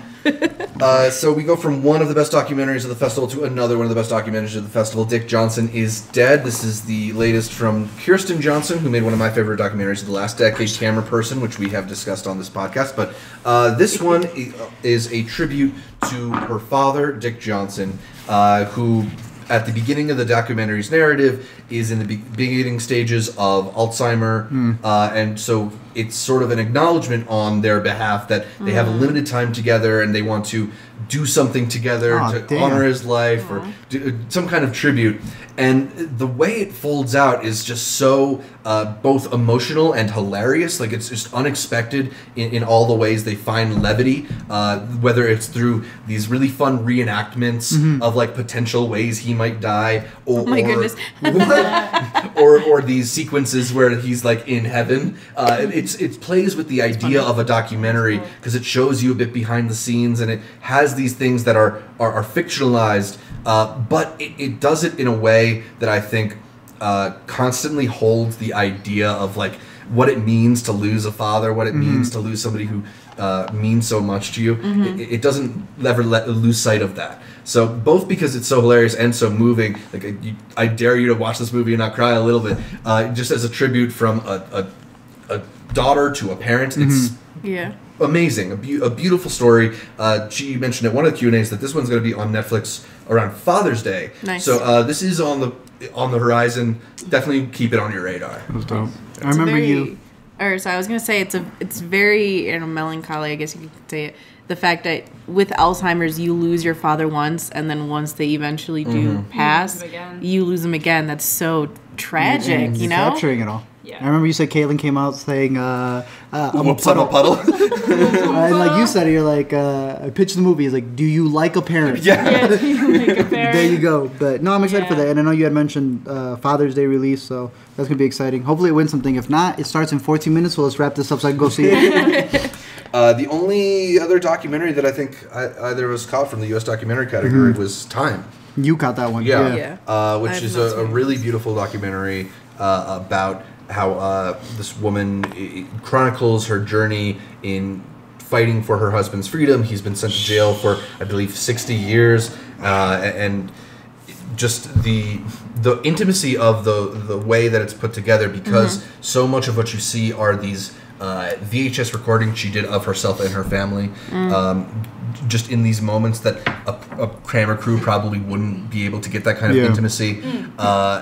it's married, though, with this new footage that's shot in this just really striking black and white photography. And the blending of that old stuff with the new stuff, it jumps back and forth in time in this really seamless way to give you a full picture of what it was like for these people. This mother of 6 kids who has to raise her sons without a father around, and how her sons grow up influenced by that. And you know, it succeed in many ways because of those circumstances. It's a really, really beautiful. I feel like I'm overusing it, but it's no other way to really describe it. Just it reminds you of the ways in life, the ways that life are precious. And it's got just a really emotional ending. So definitely want to keep on your radar. I would not be surprised if this is something that ends up in consideration for Oscars down the line, the best documentary at the Oscars, because we've seen a few movies do that jump from Sundance to the Academy Awards in documentary. Honeyland being the most prime example of that. This is the guy, the director. He was the second unit on Ava DuVernay's When They See Us. Oh, there you go. That's kind of interesting. Did this also have a short beforehand? Yes. Yeah, it did. What was it? Was it good? It was okay. It was called See You Next Time. I wasn't super impressed by it. I am excited for this. I did hear good things. I wish they had a better title, because time is so hard to search. The SEO sucks on that. You know, like searching, switch from search to searching because the verb itself was easier to search for. So I really hope they fix that. But considering, I mean, he's got some connections. We'll see. Yeah. The New York Times was partly responsible for the production. I don't know if they're gonna. Oh, that's interesting. Yeah, but. So I think this one's got some backing behind it. But we've arrived at the big category, the one that has most of the things that I think we're all excited about, the ones that we've been pursuing screenings of the most. It's U.S. dramatic, because I think this is, for us, the really exciting category. You see a lot of new voices, new faces, and potentially some exciting people emerge from it. So we'll run down the category film by film, starting with Blast Beat. So I think I like Blast Beat the most. So I'm a sucker for a coming of age story. This is another one that obviously has a well, not obviously, but it has a very strong immigrant narrative. So it's basically a family that's living in Colombia, but of course once they end up kind of moving to America, because the dad's already been established there, and there's kind of like this divide because one of the brothers wants to move because he wants to join, he wants to be NASA, he wants to work for NASA, so he knows like he has his best chances going to a school there. Then you've got the younger brother who's kind of more, he's the artistic one, he doesn't want to leave his friends, he doesn't want to move to America, so there's this interesting divide in the family there. And you were saying this really worked for you as a coming of age story. It did. To me, it worked more as a coming of age story. Obviously, I can't relate to an immigrant story. You never come from Colombia? No, I've never come from Colombia. In the 90s? No, but I can. But I don't know. Like, it's the whole thing. The idea of like Blast Beat is because like the older brother is a metalhead. Yeah. So that's got a huge narrative behind it, and it's kind of something like the directors themselves have played in bands their entire life, and that's kind of like reflective of their story of their families immigrating from Colombia. And it's just, it's really good. I know some people said it got heavy-handed at some points. Like, people were like, some of the dialogue. There's some points where it gets heavy-handed. Yeah, but I don't know. I like it Ever since I was in space, I don't know the concept of borders. Yeah, some of it's heavy-handed. It is, but, like, I still liked it. I don't know. It's, There's also 40 minutes missing in the movie, as revealed in the Q&A, and I think you could definitely feel it. I also really liked it. Yeah. Interesting to note that it's the brothers, Mateo and Moses Arias, as many people know as Rico, and he was at Sundance last year for Monos. Another small thing is that they had made the short film. Yeah, they made a all short of them together, film and they're executive producers in it because like they make fun of themselves, like the whole toucan thing. And they relate to the story so much, and it was really nice, and a lot of it is also like a love story between brothers. And just kind of like the hardships you can go through, and at the end of the day, you know, you still love and respect them. I really liked it a lot, so it's funny. It was an easy recommend for me. Really love the detention line. Oh my god, yeah, it's very funny too. I think towards the end it does get a little like, don't you just believe in dreams type, but I'm very curious to hear those 40 minutes. I am also very curious to see how they got Wilmer Valderrama and was Diana Guerrera, I think was her name? If I'm not mistaken, to be the parents of people, of kids who are like 5 years younger than them. But no, other than that, cute movie. I'm curious to see how it does, because I don't think it got picked up yet, as of now. One that did get I don't know if any of us seen it here. I think it was picked up even before the festival. Way before. It was because there was a release date. Yeah. Charm City Kings, and we might need Chase's help for this one, considering Chase. how much he liked it. Yeah. He from Philly himself. I mean, tell us a little about what Charm City Kings is about. Tag in, tag out. Charm City Kings, as actually I think Chase described it, was that it's kind of like the first act of Goodfellas extended out, but obviously not with like the mobster gangster style of things, but with like the kid looking up to the biker gang. Yeah, like the biker gang, kind of like more of the, that culture. And again, it's another kind of like coming of age type story where it's somebody trying to find their place in the world and what they align with, and circumstances and things changing, and just thinking that they, know what's better. So you got these kids that like have opportunities, and then choose to kind of weave themselves down these other roads because they just get enamored with like the culture. And I feel like that's something that I can relate with in certain ways, not gangs, but like I've mentioned this before. That's why there's certain movies I just like. Is like when I was younger, I was in like I looked up to these punks, and I made a lot of stupid decisions trying to like be like them. Nothing as bad as these kids, but like could have really ruined my life a couple times. So like I look up to stories like that where you have these people who have like the weighing precipice, and like when they start leaning one way to another. Yeah. Really good though, like very good, very well acted. The kids were all really good in it. It was like Chase, if you want to pick up. Yeah, how's Meek Mill? Meek Mill is pretty good. He's pretty good. Yeah. They use his music for certain scenes. The cars chase scene with the motorbikes in particular was incredible to watch. So level? Like, they said it was so hard to film that too. So tight for sure. Like, yeah, they were like, we'd never filmed that before, and like we were gonna get stunt drivers, but the people that were in those gangs were like, no, Me could do it. Yeah. Yeah, they were like, you've done it? that wasn't What's even cool that. is It was like, most of we the can't. actors are like actual motorcyclists, Just like, bikers, and they do their own stunts just to like flex in front of the camera. Yeah, and it looks that's so why dope they were without, like, we can't let stunt drivers running it, do yeah. this. Like, we can't let them do that. Yeah. This is Just go to ours. Philly, turn on the camera. Yeah, exactly. You'll catch them. But it does feel very like the first 20 minutes of Goodfellas where he's a kid and he's kind of just doing some shit. If that was a whole movie in the hood, particularly Baltimore, all the kids are great. Some of the best, probably the best child acting of Sundance. Minari kid is great for sure. Yeah, for but sure. the trio here kind of gave me like a Good Boys vibe. Yeah, there's three of them. There's three of them. I There's would one main recognize- kid, but yeah. there's his two best friends as well that have like a pretty So it's very huge similar part to in the Good movie. Boys. Yeah. Interesting. Very Okay. The comedy hits, the dramatic Yes. beats hit. Yes. Nothing too wildly unique of a story, but the execution of it is great. Yeah, so, great execution. top 3 of the festival for me, for sure. Hey. Really loved it. It's one of the 2 that I really want to watch again. So can't wait for it to come out soon. Yeah, it's coming out soon. Sony Pictures Classics has it. I think it's and April. Yeah. Yeah. And Yeah. over 2 hours too. So we'll have to catch up with that one soon since it's going to be out there soon. That one's dope. Yeah. I am excited for that one. And another one from US Dramatic that only Amanda of us saw, Dinner in America. Okay, this is another one where I'm just talking about Your punk past? being my punk past, because this kind of this is like if Blast Beat's the metal side of things, Dinner in America is the punk side of things. And it's at like the first 20 minutes are a little bit weird. Like the reason why like this is something I did originally want to see, but it had kind of unintentionally dropped off my schedule just due to conflicts. But then it started getting buzz again, and I was like.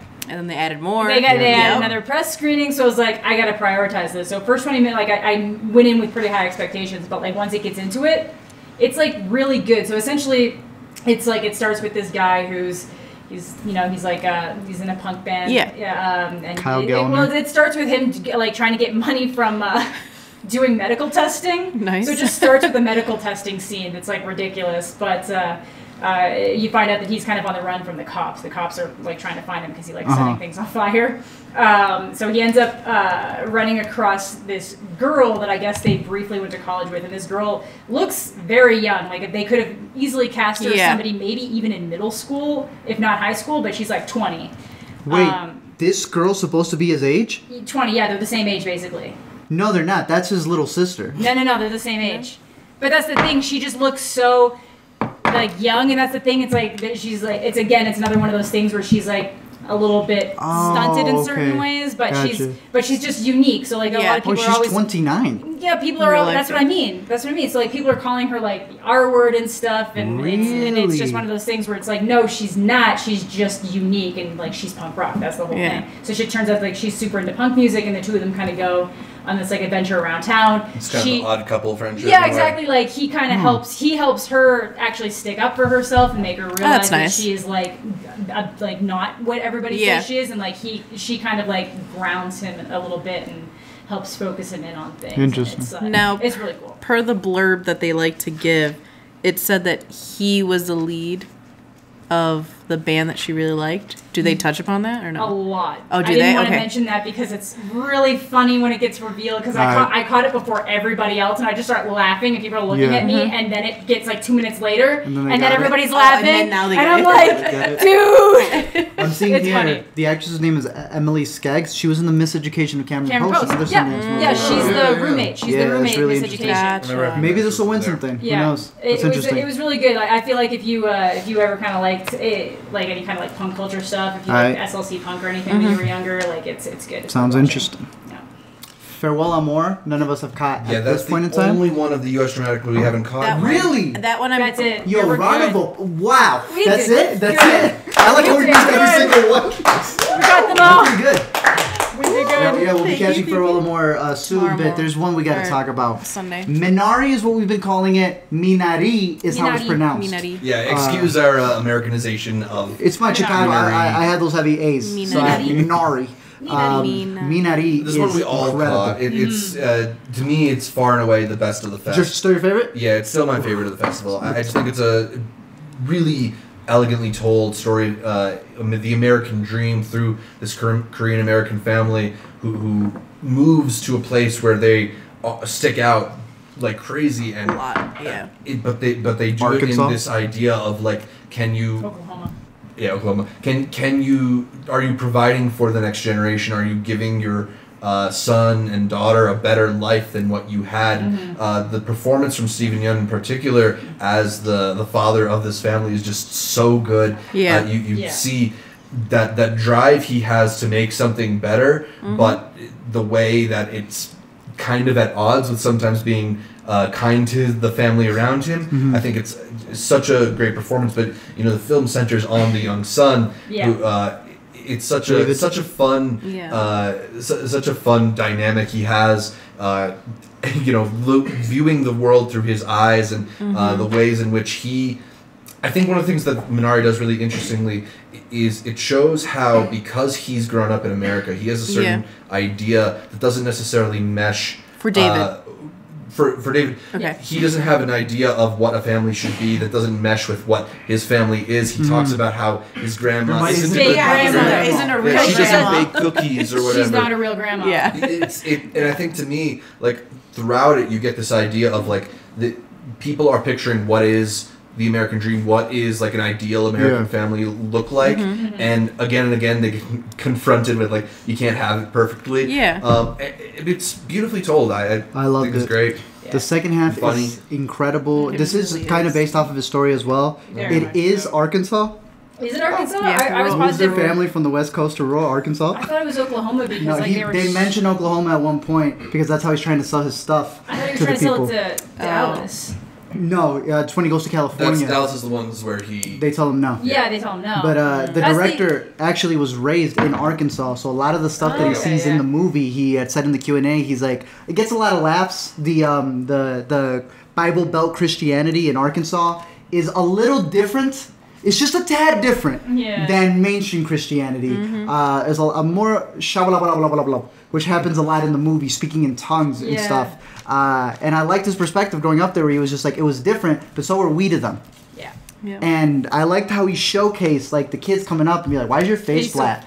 But it wasn't from a perspective of like, it was just ignorance. It's ignorance, because they end up being friends. And immediately he's like right after he says that, he's like, want to come to my house later? I thought the second half of this story, he was on one completely. Everything he had set up at the beginning from the character of David.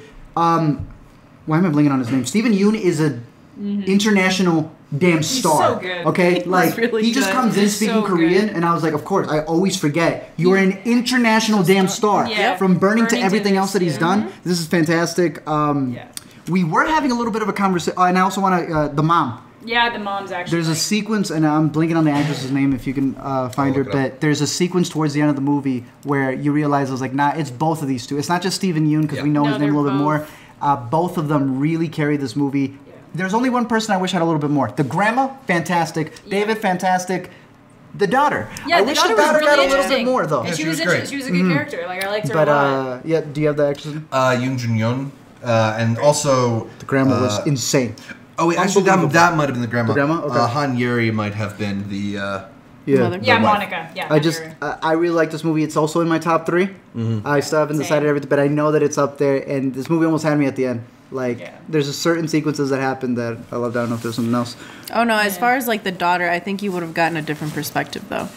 It was if you focused more on it, because then it's like the daughter's a bit older, she understands certain things and that David wouldn't. Yeah. So it's like you would have gotten a different movie. He did say that the reason he was inspired for the movie was because of his daughter. He's like, he started seeing that how his daughter was interacting with things and the generation that she was in. But I cannot wait for this movie. A24 has it. Can't wait for this movie to go wide. I don't know if you have something else to add to it. I do. One thing I find interesting is that a lot of the times with these stories, because this is still an immigrant story, but it's not like this movie doesn't pick up with them moving to America. This movie starts with them moving from a different area in America. In America to there. So it's like when they want to, so when they want to go back to California, it's not like I want to go back home to Korea where my family is. I just want to go back to the situation we just had, because I feel like that was closer to what our American dream is. And him being like, I want to try this. I want to make my own money. I want to be my own person. The big theme in there is, do you leave to work for your family? Yeah. Or do you work and stay with your family? Yeah. And I don't think there's not an easy answer for that. That's what I mean. But there is something really important to I don't want to skim on it too much, but to touch upon it. Is this an American movie? Is this not an American movie? Absolutely. Because last year, The Farewell was the other big Asian-centered movie that was a part of this exact. It's American, yeah. Right. It was American, but according to the Globes, it competes in foreign language because it is. And this is 90% Korean. Yeah, so I wouldn't be surprised to see Minari end up competing for the foreign language Globe. But when it comes to Oscars, it is an American movie. It can't compete in foreign. So it is an American movie, right? Yeah, considering it is in the U.S. dramatic competition. Well, how did Farewell? Because Globes don't care. Remember, they also nominated. That's what I'm saying. It will be foreign language for the Globes, probably, because I would say it's at least 80% or 70% in Korean. Oh, yeah. Some people have been saying it's like clearly in the 80s. Yeah. That'll be interesting. Miss Juneteenth. It was pretty good. Like, we were the only ones that I was still looking at the evening hour. I'm like, we just passed that one. It was good. It's kind of about a mom who in her youth was a pageant queen. She won. She won, and it was one of those ones where it's like it gets you a full ride scholarship to a historically black university. Yep. And she kind of blew the chance because she got pregnant with her daughter that she is now. And then it turns into one of those things where the mom wants vicariously. It's not even like a vicariously thing. It's just she wants the daughter to take advantage of the opportunities that she, in her mind, wasted. So it's not even like trying to relive the pageant life through her. This is a really easy way for you to build a better life for yourself, and I don't want you to mess up in the same ways I did. And like some of it is selfish. It's like I don't want you to do this that you want to do because I think this is a better opportunity. Yeah. And I won with this, so you need this. You need to do this. So it's a lot of that, but it doesn't come across as the like I'm trying to be this again. Yeah. It's just really one of those like I want you to have a better life than I do. And it just goes through that kind of cycle more from the mom side of things and the daughter vying for her own independence. I've heard Nicole Bahari is giving kind of a powerhouse performance at center Absolutely. of it. Yeah, so good. And again, it almost comes one of these, do you want to work for someone else? Yeah. Make your own money and how to make your own way. I am very curious for this one. It's a very sweet ending. It is, yeah. It's very sweet. I want to catch a Q&A for this because I know they've been talking about this being a very personal tale. Minari, personal. Farewell, personal. A lot of these are very personal tales, Well, when you look at U.S. dramatic competition years, a lot of times it's coming from new filmmakers, and a lot of times new filmmakers they want to tell their story, they're waiting to tell a specific story. They've been waiting for that one, So there's a reason for it, but I think that's also a reason why so many of these movies are so easy to kind of latch hold to and get a response from. Zach, do you want to talk about a masterpiece? Yeah, let's go ahead and talk about it. Never, rarely, sometimes, always. Masterpiece. Just a really unbelievably touching film. Talking about intimacy, talking about empathy, the way in which Eliza Hittman portrays this journey of these two girls who travel from rural Pennsylvania, where abortion is outlawed, to New York City so that one of them can get an abortion for an unintended pregnancy. Abortion without parental consent. Yes. Yeah. That's the main key one. thing. It does it in a way that I think avoids judgment and lets you kind of just experience what they experience. Unbelievable filmmaking. And go through all the steps. And you kind of, it literally does do every single step with you. Does. it forces you to come to your own conclusion that there is this like systemic injustice happening, but it doesn't ever sit you down and say like this is wrong. It makes you feel it instead. It makes you feel it. You're like, like hey, some of look your- at everything that she had to go through. Exactly. Yeah, exactly. Instead of telling you, it's like, look at how difficult it is. It's like, no, feel how difficult Feel it how is. difficult Be it in there is. because when we tell you this, you don't get it. So look at it actually happen. And her Q&A. I love when she was like, I'm worried that this is going to be too quiet and too slow.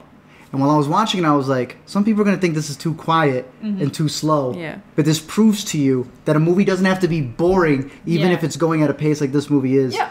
Already picked up. Yeah. And in theaters in April, March. March. March. Literally right around the corner. She had done Beach Rats before, a movie that Chase absolutely adores. And this is one of those where like when you go to college and you're in your film class, they play this for you. You're like, this is independent cinema right now. Yeah. That's what this movie is. I think it's definitely going to define the 2020s as being one of the big front runners. I think we're gonna talk about it a little bit more on a future. I almost felt it was well, we have to do a full one. Yeah. What did I say? Winter's Bone.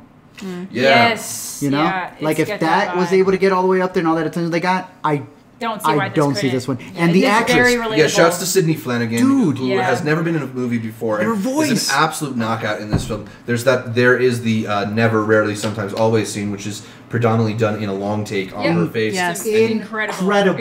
You we watch talked her- about 19 seconds. Go ahead. You Yeah, got it. no, You got it's it. like You that, got the it. close You You got watch it. her go from a And- complete like blank and steely defensive To expression, just just a couple tears, and like Just and break. like she's you want to still- talk about it, and it's like she's still like, you see that she doesn't want to let you in, but she's overcome in that moment. That distance she keeps because it's kind of a defense mechanism against Yeah. the way that she's being mistreated, and it's a mind blowing scene. She is going to be a star because of She it. is going to be a absolutely. star for sure. Absolutely. Dude, 10 years ago, I watched this movie.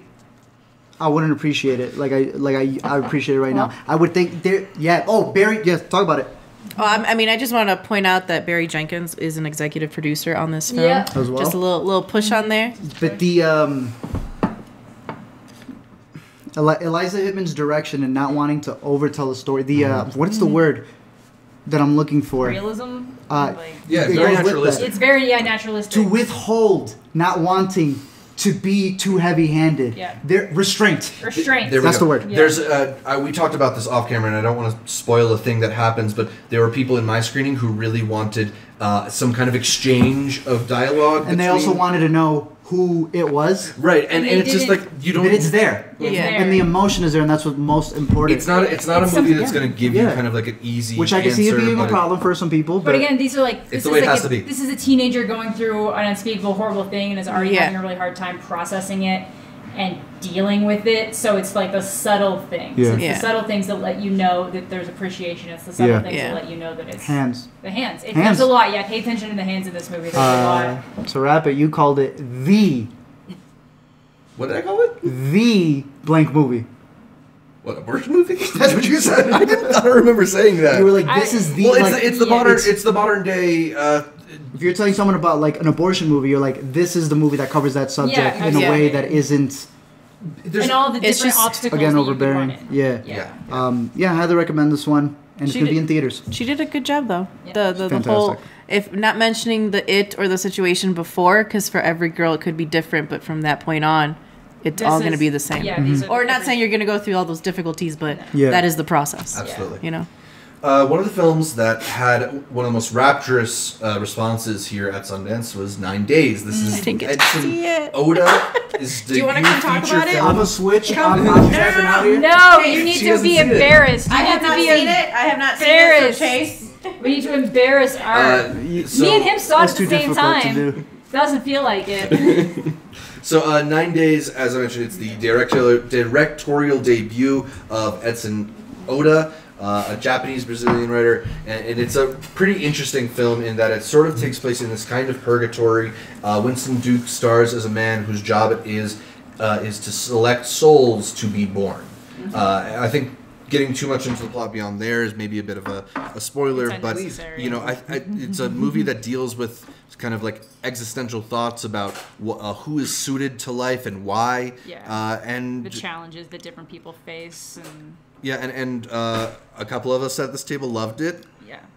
Some people were, I loved it. Some people were lukewarm. Art was in a different... Yeah, Art watched another movie somehow. Because like we got out and I went to get a burrito and he comes over and he's saying things and I'm all like, no, man, they addressed that here and they did that here. And he was like, I don't know.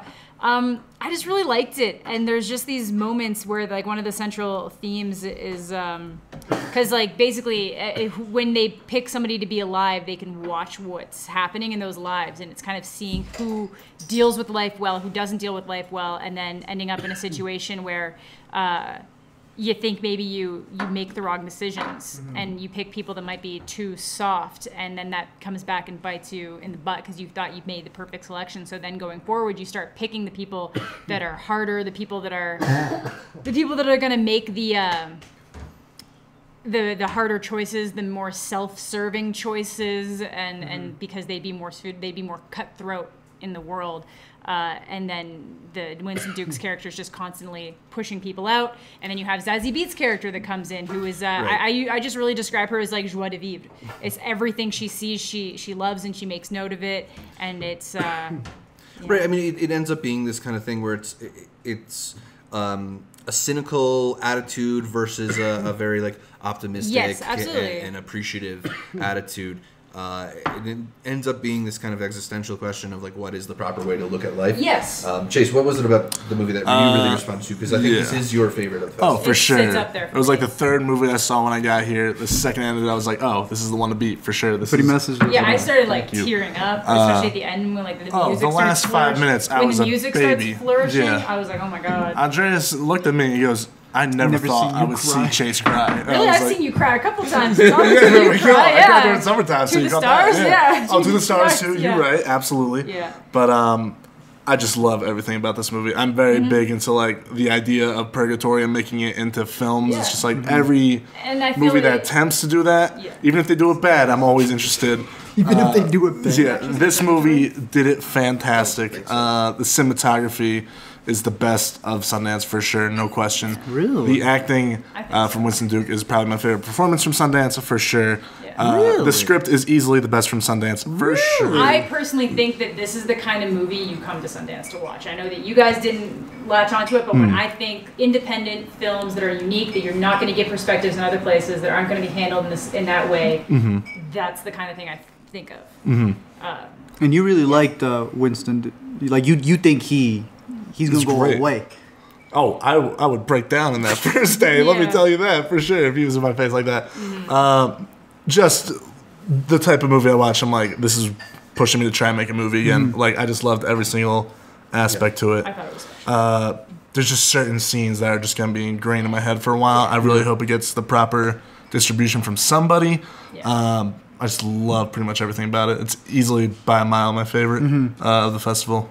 So Yeah. For me, I thought it was maybe a little bit too self-serious, particularly in its first half. The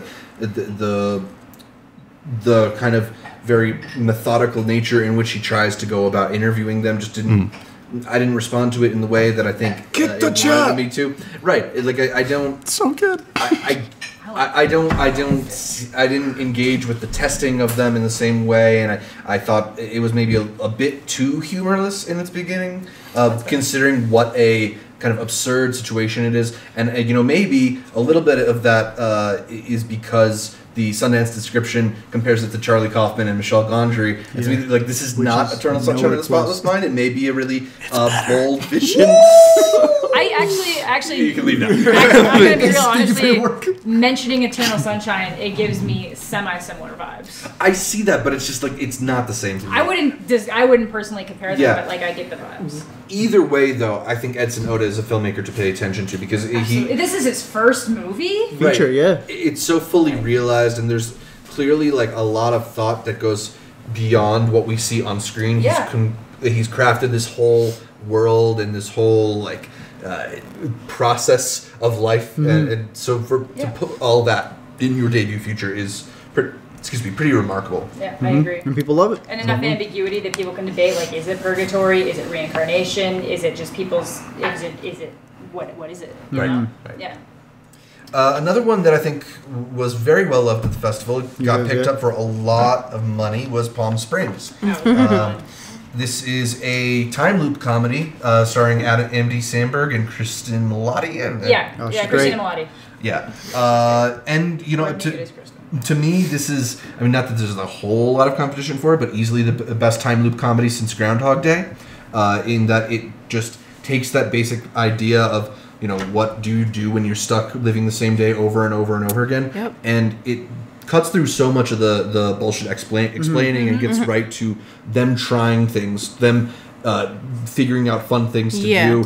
There's a way that they have these characters who embody that idea of no consequences, making it really funny. But I think the film's also really interestingly structured in that you go forward and you jump back to see a different person's perspective in a way that kept me engaged with it. I thought they had like good individualized segments that kept the plot moving, kept the story moving. And it's just hilarious. I laughed more at this movie than I did any other film here. Andy Samberg, if you like his style of comedy, he's Lonely Island produced. It's Lonely Island produced, and he's so funny in it. So this is definitely going to be the easiest to recommend to just a random person. Yeah, Who absolutely. picked it? Shoot.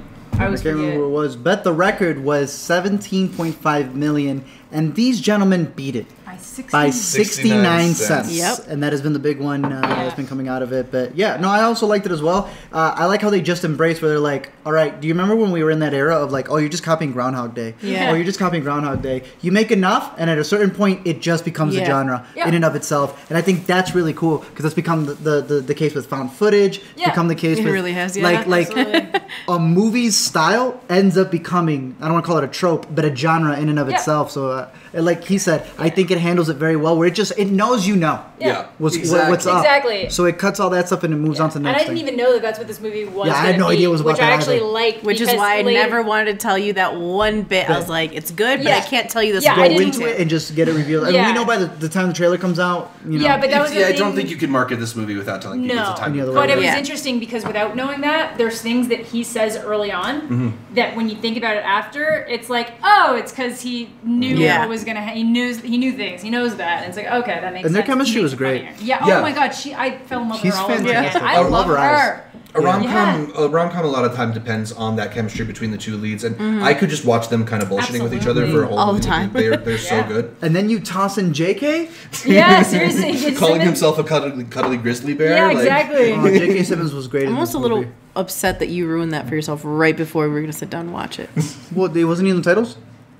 I didn't know he was in it. I know, but you looked it up on the phone first. And you're like, JK's in this? And then I was excited. So it was Neon and Hulu that acquired it. Woo! Woo! The big boys! That's dope. Yeah. All right, I'm excited. Yeah, no, this is a good one. I think this is one of the easy, like you said, the easiest to recommend because of how fun and accessible it is. Very easy to recommend. Yeah, it's not a movie that you're going to sit down and like really debate over. It was like Knives Out at TIFF. I'm like, this is the easiest thing to recommend to the high school. This is entertainment. Yeah. Save Yourselves, the other kind of pleasant, charming comedy here at Sundance. Yeah. This is a story of a Brooklyn hipster types who are glued to their phones and modern technology the way that, us all sitting here in front of a couple laptops can very much recognize, who decide to take a week away from technology, put their phones away, put the internet away, and just get back in touch with themselves at the same time that an alien invasion is happening. Yes. So it becomes this really fun comedy of like, when are they going to find out? How are they going to find out? What do you do when you're disconnected from the world? They're so they make a running gag of how they're so used to just saying "Okay, Alexa" or something. Okay, Alexa. And I think it's actually just a really insightful comedy about the ways in which maybe millennial culture has left us a little less equipped for the nature and everything that comes survival with it. Skills. Yeah, You're screwed. But it also ends up becoming the story of how they come together and form this kind of new family and making do with what they have. I found this one very pleasant, very charming. It was. And especially with the Q&A that said afterwards. I mean, the whole theme of, obviously our planet eventually, how if things go the way they're going, it's not great. So they kind of want to tell a story about that. So I thought that was That was pretty cool. Yeah, and it's a great starting vehicle for Sunita Mani and John Reynolds, who I don't think have led movies before. I don't think so. I like them both from their TV work, Sunita on Glow and John on Search Party. So, charming actors in it. Ben Sinclair, the guy from High Maintenance, has a small role in it too. Yeah, so definitely another one that's easy to recommend. This one I didn't catch. Let me talk about Which this one. Shirley. That's Shirley. I did not get So- it. I was the next one in the wait list. She was the next one on the wait list. and they said, Literally the next And one. there was a spot. There was a spot. Spot right next to me. Yeah. And they sucked. Yeah. So Shirley comes from Josephine Decker, who made, I want to say 2 years ago, Madeline's Madeline, which came out at Sundance, and we compare her works a lot to an IPA. May not be for you, but that don't mean it's bad. Yeah, it's a very different style of filmmaking, especially here, because a lot of people were worried that making a biopic of Shirley Jackson, very famous author, that it was going to be very by the books. A lot of biopics are by the books. This was not. Did This didn't feel like a biopic. I was like, because it wasn't. Like, I didn't completely adore the movie, but you just gotta. In another movie we're gonna talk about right now, 40-year-old version. You just gotta love when a director goes, "I'ma do me." And I thought it was fantastic. Again, the story being about this young couple who is looking for they're offered free board and room because the Professor. Yeah, he's gonna be a professor. Yeah. So he's assisting. Exactly. So Shirley's Jackson's husband goes, "Y'all want to stay with us? We'll get you free board and room." I mean, that's a pretty You just good gotta deal. take Yeah, care it's of a pretty her. good deal. Like, that seems pretty good. By the way, Shirley sometimes loses her mind and is not going to put up with you. Hasn't moved out of her bed. Has not moved out of her bed in days, and it is just this crazy thing where who's using who. As Shirley's writing a novel, is she using this new girl as a muse? Are they abusing each other? Are the couples themselves hurting each other? Yeah. And she takes it to a degree. I mean, the way she shoots things, she'll start at a button and just like Work her way. I don't know. From the Mumblecore School of Filmmaking. That's the thing about it. Yeah. And you get that kind of like that intimacy. They're with it. acting And- in the moment. Yeah, This isn't a and- rehearsed thing. Like And the I think cameraman don't know what they're gonna be. And to marry that with Elizabeth Moss Yes. and Michael Stuhlbarg, Who? two phenomenal actors. And Odessa Young did great in this too, honestly. For Stolberg is a legend. Yeah. And Moss has never done a bad performance in her Right. life. There's only one bad thing about Moss. Which is? She's a Scientologist. And every time I watch She things, looks over, she's like, oh. why does she have to be Scientologist? Like, she walks out on stage and I'm like, you're so good, but why? It's so easy for her, you know? She's We're so gonna good. look back and go, yo, she did all this work and we never awarded her? Yeah, Yeah. nominated It's for an insane. Oscar. Again, it's not gonna be for everybody, but Josephine Decker, it's so... Well, she she's makes never gonna these do a Marvel movies. movie. I haven't seen Shirley, but she makes these movies that are like deliberately uncomfortable. Yes. And then you get that. It is. I It's compare it to deliberate. like, yeah, you're like, because you're seeing someone sculpt anything and you're like, I don't know what the hell's going on. And then it's done and you're like, Oh. That's what you're going for. that's what you were going for. Yeah. That's the best way I could put it. And it's kind of, it's weird. It's like a biopic based on a book, but then it's a screenplay of the book, and then of the- a fiction work. And the screenwriter said, I'm right going to change into it. that. And then Josephine Decker said, I'm going to change that. That- And you get Shirley. You get Shirley. Yeah, it's really cool to see it compared to all of the other by-the-book numbers, standard, That's what I mean. Glorias. Because I used to love biopics, and now I'm. And now you start noticing Now it, I'm that- starting that- to target them, and I'm like, my God, this is just We're annoying at that point now we're at that point. And Yeah. Shirley Jackson was like, there's no points. Yeah, and like I'm gonna say, Tesla tried to break that, but then still. wasn't Tesla like did this. something else completely different. Yeah. There's one line that I think fully embodies Shirley. Shirley, I don't know what the hell you're going to say next. Neither do I. I. That's a pretty good line. It's so good. Sylvie's love. All right, so we got four more before we get to one big. Final biggest one, yeah. Let's start with Sylvie's Love. This is a period sorry. piece, I believe. Yeah, in Man and I. It's 40s, 50s, starring Tessa Thompson. 57 kind of leads a little early yeah, 60s. New York. It's kind of like the way that I'm describing this is that it's a good movie. It's There's fine. There's nothing nothing wrong with it. There's nothing wrong. But Great it's, cast. Yeah, but it's not something that I would ever tell somebody to watch at Sundance. Put it Yeah. this way: I walked out and I was like, should have saw the movie that everybody was totally trashing. Yeah. Because then at least there would have been Something to go on and to trash on. And it was good. It's good, but Yeah. it's like it basically ends up telling a story that feels very similar to what La La Land tried to express. Yeah, and what La La especially Land with the did jazz. better. Yeah, Oh the my jazz goodness. music, the following your dreams, and like what's the point of doing Well, something you don't love? Yeah. This one has black people in jazz and not Ryan Gosling telling you blah blah. Well, Does that help it at all? The director did say he's I'm like this. I'm too white for this. The director did say he's like I wanted to have like an all Oh, you was there for Q&A? Okay. Yeah, he said like having a cast, having people of color. It was great. Like having I them there, Tessa he's like Thompson. that was just like amazing. And this is his first feature film too, Eugene Ash. Yeah, and the acting was Okay. great, and it was nice, and it's something that would be very easy to recommend to people. But just like from a Sundance Perspective. perspective. Only thing is it did too many montages. Too many That was my montages. thing. And That was my only thing. It's also a little bit long. Like That's why. it hits a point where it's you feel like it's done. Yeah. And then it keeps going. She was like, "There's 90 minutes of montages." She's like, Yeah, "You cut that, it's you a got lot. a decent movie." I was like, Yeah, too many "That's montages. half the movies." Too many montages. It needs to be cleaned up. And Picked but up. the acting's great. But it's Not a yet. great story. It is a great. you It's a know? great story. It's great acting. It's not something that I regret having watched. It's just Tessa, that when people a powerful woman, She's so leading good. it in her role. yeah, of she's the so job good. she It has. just came to be like, should I see Sylvie's Love or this? And I'm like, whatever this is, go see that. Yeah. There's only like a couple movies that I haven't watched them that I've heard of that I would recommend over this, but like maybe if it was between Sylvie's Love and Tesla, I might just say go watch Sylvie's Love. Not that Tesla was bad, but you know. 40-year-old version. Is fantastic. This is a movie that is 2 hours long, written, directed, starring Radha. I want to say that's how you say her name, Radha Blank, and it's in black and white.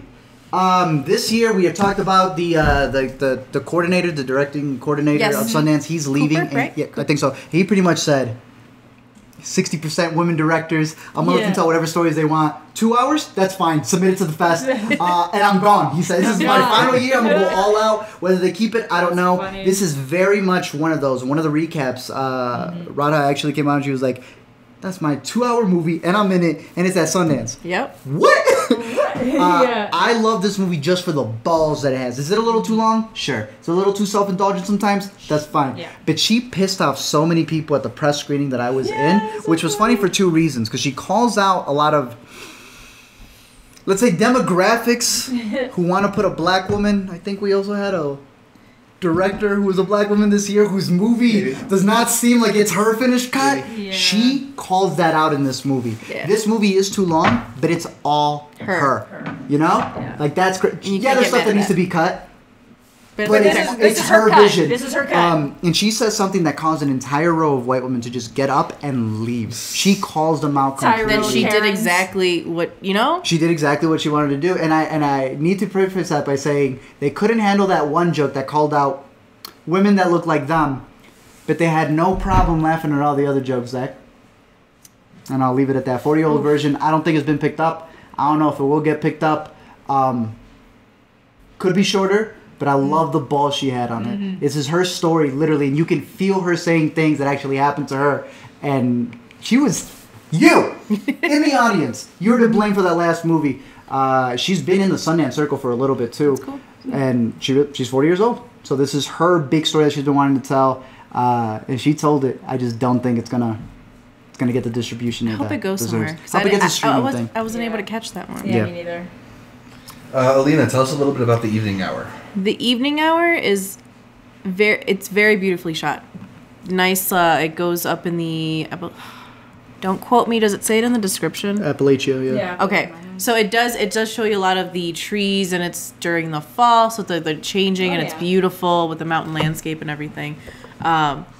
Small town, or a town, like if they have the coal mine or whatever you want to call it, it's Everyone like works there. that's literally like the one, they have the one bar. You're literally bumping into people that you went to high school with, that type of vibe that you're getting, and it's the story of the character Cole and how he works at a nursing home, but he doesn't steal from there. He has elderly people around town that any extra medication that they have, he will buy it off of them and redistribute it elsewhere. Yeah. Okay, so it's kind of tackling the small town opioid crisis. yeah. that we're Yeah, so then he has an understanding with the guy there.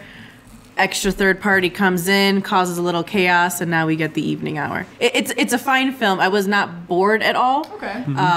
I thought I had some bad luck last year at Sundance with some movies that ended an hour, and I thought this was going to go into pattern with those, but I'm glad I was surprised. I've heard some people say that this is like the most babyish version of the opioid crisis that you could possibly make. I mean, yeah, it does have, can you give me the actor's name? It's course. the one from, he's in Ozark. Philip Ettinger, Stacey Cosmo, Who's in the Michael Ozark? Trotter. I don't know. Okay. One of those people is Philip Ettinger, probably. But I loved his character, just gritty and don't mess with me, because, Oh yeah, the uncle from Ozark, right? Yeah. Yeah. Yeah. Sorry, I don't know your name. Tell us a little bit of Wander Darkly. Ooh, I think Amanda, were you able to catch it or not? No, I did not. All right, so we were able to catch it, and Yeah. it is a crazy story. Who's in it? It's Diego Luna and Sienna Miller. Right. And we knew very little about this, so I'm not sure how much more I can say. I'll read the description just so I don't fully spoil it. In the aftermath of a traumatic incident, Adrienne, Sienna, finds herself in a disorienting state of limbo, unstuck in time and witnessing life from a distance. So an accident happens, and you got this couple between Diego Luna and Sienna Miller, and she's the one who thinks that she's dead. And I'm ready? Undone. She is appearing in different places and doesn't realize it, and in different moments in her life and in time. And some things may be what they appear, some things may not be what they appear. Some of the logic stuff we wished was a little bit more consistent. Like just in the visual aesthetic, a lot of it is like she turns and now she's in another place. She'll open the door and now she's outside. It's like, oh, that's really cool. And sometimes it'll like cut that and it'll be like she looks somewhere and now she's there, and I was like, oh no, y'all were doing so well. I keep it that consistency of every time she turns, everything switches with her. But then they'll do a little, I don't want to call it a cop out, they'll make it a little bit of a cop out. The ending is weathering with you to a degree of like they just took the knob on the volume and they just went, is it not dramatic enough? All right, now it is. There's a lot of good in there. There's a lot of great moments that like talks about this couple who's never been married. And what their relationship means, and it's her experiencing it through this, not a gimmick, but a very undone type of way that is really cool, but that sometimes gets very repetitive. But an interesting movie to catch. I don't know if it's been picked up either. I don't think it hasn't yet, so that's another one we'll keep an eye out and ear out for as well. But we've arrived at our last film from U.S. Dramatic. Sundance 2020. Easily the most hyped film. Easily was here. It was near impossible to get a ticket to this one. If I only got two. Refreshing that app. I got two. Zola. Based on the tweets by Zola. This is Janzica Bravo's new film, the director previously of Lemon. Which we hated. And this adapts a viral tweet 144 tweet thread about a crazy trip that a pair of strippers take to Florida to call it just like insane and like lurid and vulgar and fun. It's been called A Tale of Hoism. Thoughtasy. Your friend said Thoughtasy today. We love that. Thoughtasy. That it was a Thoughtasy. 90 minutes. Such a brisk, it's been called Zoomer cinema, which is the new way. We talked about this earlier. A lot of stuff at Sundance plays with aspect ratios to a degree that it's so millennial. Because it's got to be phones, it's got to be this, it's got to be so many different things. And I can't even think of any movie that's been just consistent. There's like only 3 that I've seen. Well, if it has nothing to do with technology, sure, but other than that, a lot of them, you're gonna, they've found a way to incorporate more millennial filmmaking, and we had heard that quote from the Richardson, I want to say his name is, the cinematographer for Once Upon a Time in Hollywood, and he talked about how everyone's using monitors because we're so used to phones. No one uses eyepieces like back in the day. We used to frame things like this. Now everyone goes, take the eyepiece out, do this. And he's like, that's bringing up an entire different way to look at movies, and this is why we like this. And I have seen so many movies in vertical mode, and just whole scenes in vertical mode. A bunch of those shots in summertime were done in vertical mode. Zola is a literal tweet adaptation. Yeah, absolutely. It's not the story, it's the Twitter. Yeah, and every time she says something that's a quote, you get the the little tweet noise. Yeah, it's actually a picture will be taken. And you can, there's that frame. Yeah, it does a lot of things to sort of embrace modern technology. Something else that I loved is the way that a movie will often tell you where they are or when they are. The date, the time. It will tell you the date and the time using the iPhone font. And then when it goes away, it does the noise, the sound. And it's just nice. I think from moments like from stylistic choices like that to the fluency of slang in the script and just the way that they talk to one another. This is a very, very modern movie, a movie that understands modern culture in a way that you don't see a lot in modern movies. And so just to be able to recognize some of these things, to hear voices that you don't ordinarily get to hear so finely articulated in this movie. It's that itself is just entertaining, not to mention just how fucking funny this movie is. It's very funny. There's so many lines. This isn't this isn't you. Will always work. That's one of our lines we always look forward to in movies. We've been saying, he ready, you ready. He ready is a standout line. He ready. The sound in this, particularly a basketball scene, that doesn't leave my mind. It's so good, and she does a really great job. On it for a really long time. And it feels uncomfortable, and you don't know why, and you're like... At first, it's like, oh, that's cool. It's and then effective. it's like, okay, that can stop scary. now. Yeah. Oh, God, it's going to keep going. It continues. Oh, my God, it's still going. She does a lot of What is hard happening? stuff. Yeah. One of the only things I'll say is, well, two things. One, don't go into this expecting a PG movie, which so many people came in and they went, what is going on? I don't even think this is rated R. At the state that it is now, it is an NC-17 movie. It's definitely an NC-17. Easily. According to the MPAA. Sony picked it up for Not international officially yet, stuff. but we'll Not see. officially I'm yet. We sorry. don't know yet. But I know a couple of those. I don't know, that's mean. Either way, montage of Wang, so like we just don't. and the editor came out is like, who had the hardest job? She said, me. But it's going to be very interesting to see how they market it, depending, if they end up cutting anything or adding anything. I mean, knowing this is A24, I expect it's going to have a very viral type of marketing. Easily. Yeah, Yeah. absolutely. It's got the hype right now. Oh, totally. My only thing would be, and then you guys can finish talking about it, I think it's too short. I think there was more in that thread we could have looked up on. Could have done that, and I think my big thing is that it needed to end with a sassy comment, and did not. little song. It needed something little slappy towards Some the people end. like the ending. It peters out a little bit. It just stops. It just stops. It's got a lot of crazy momentum going, and then it slows Peters. down, and it's second half. And You know what they could do? If they do a theatrical release, they could...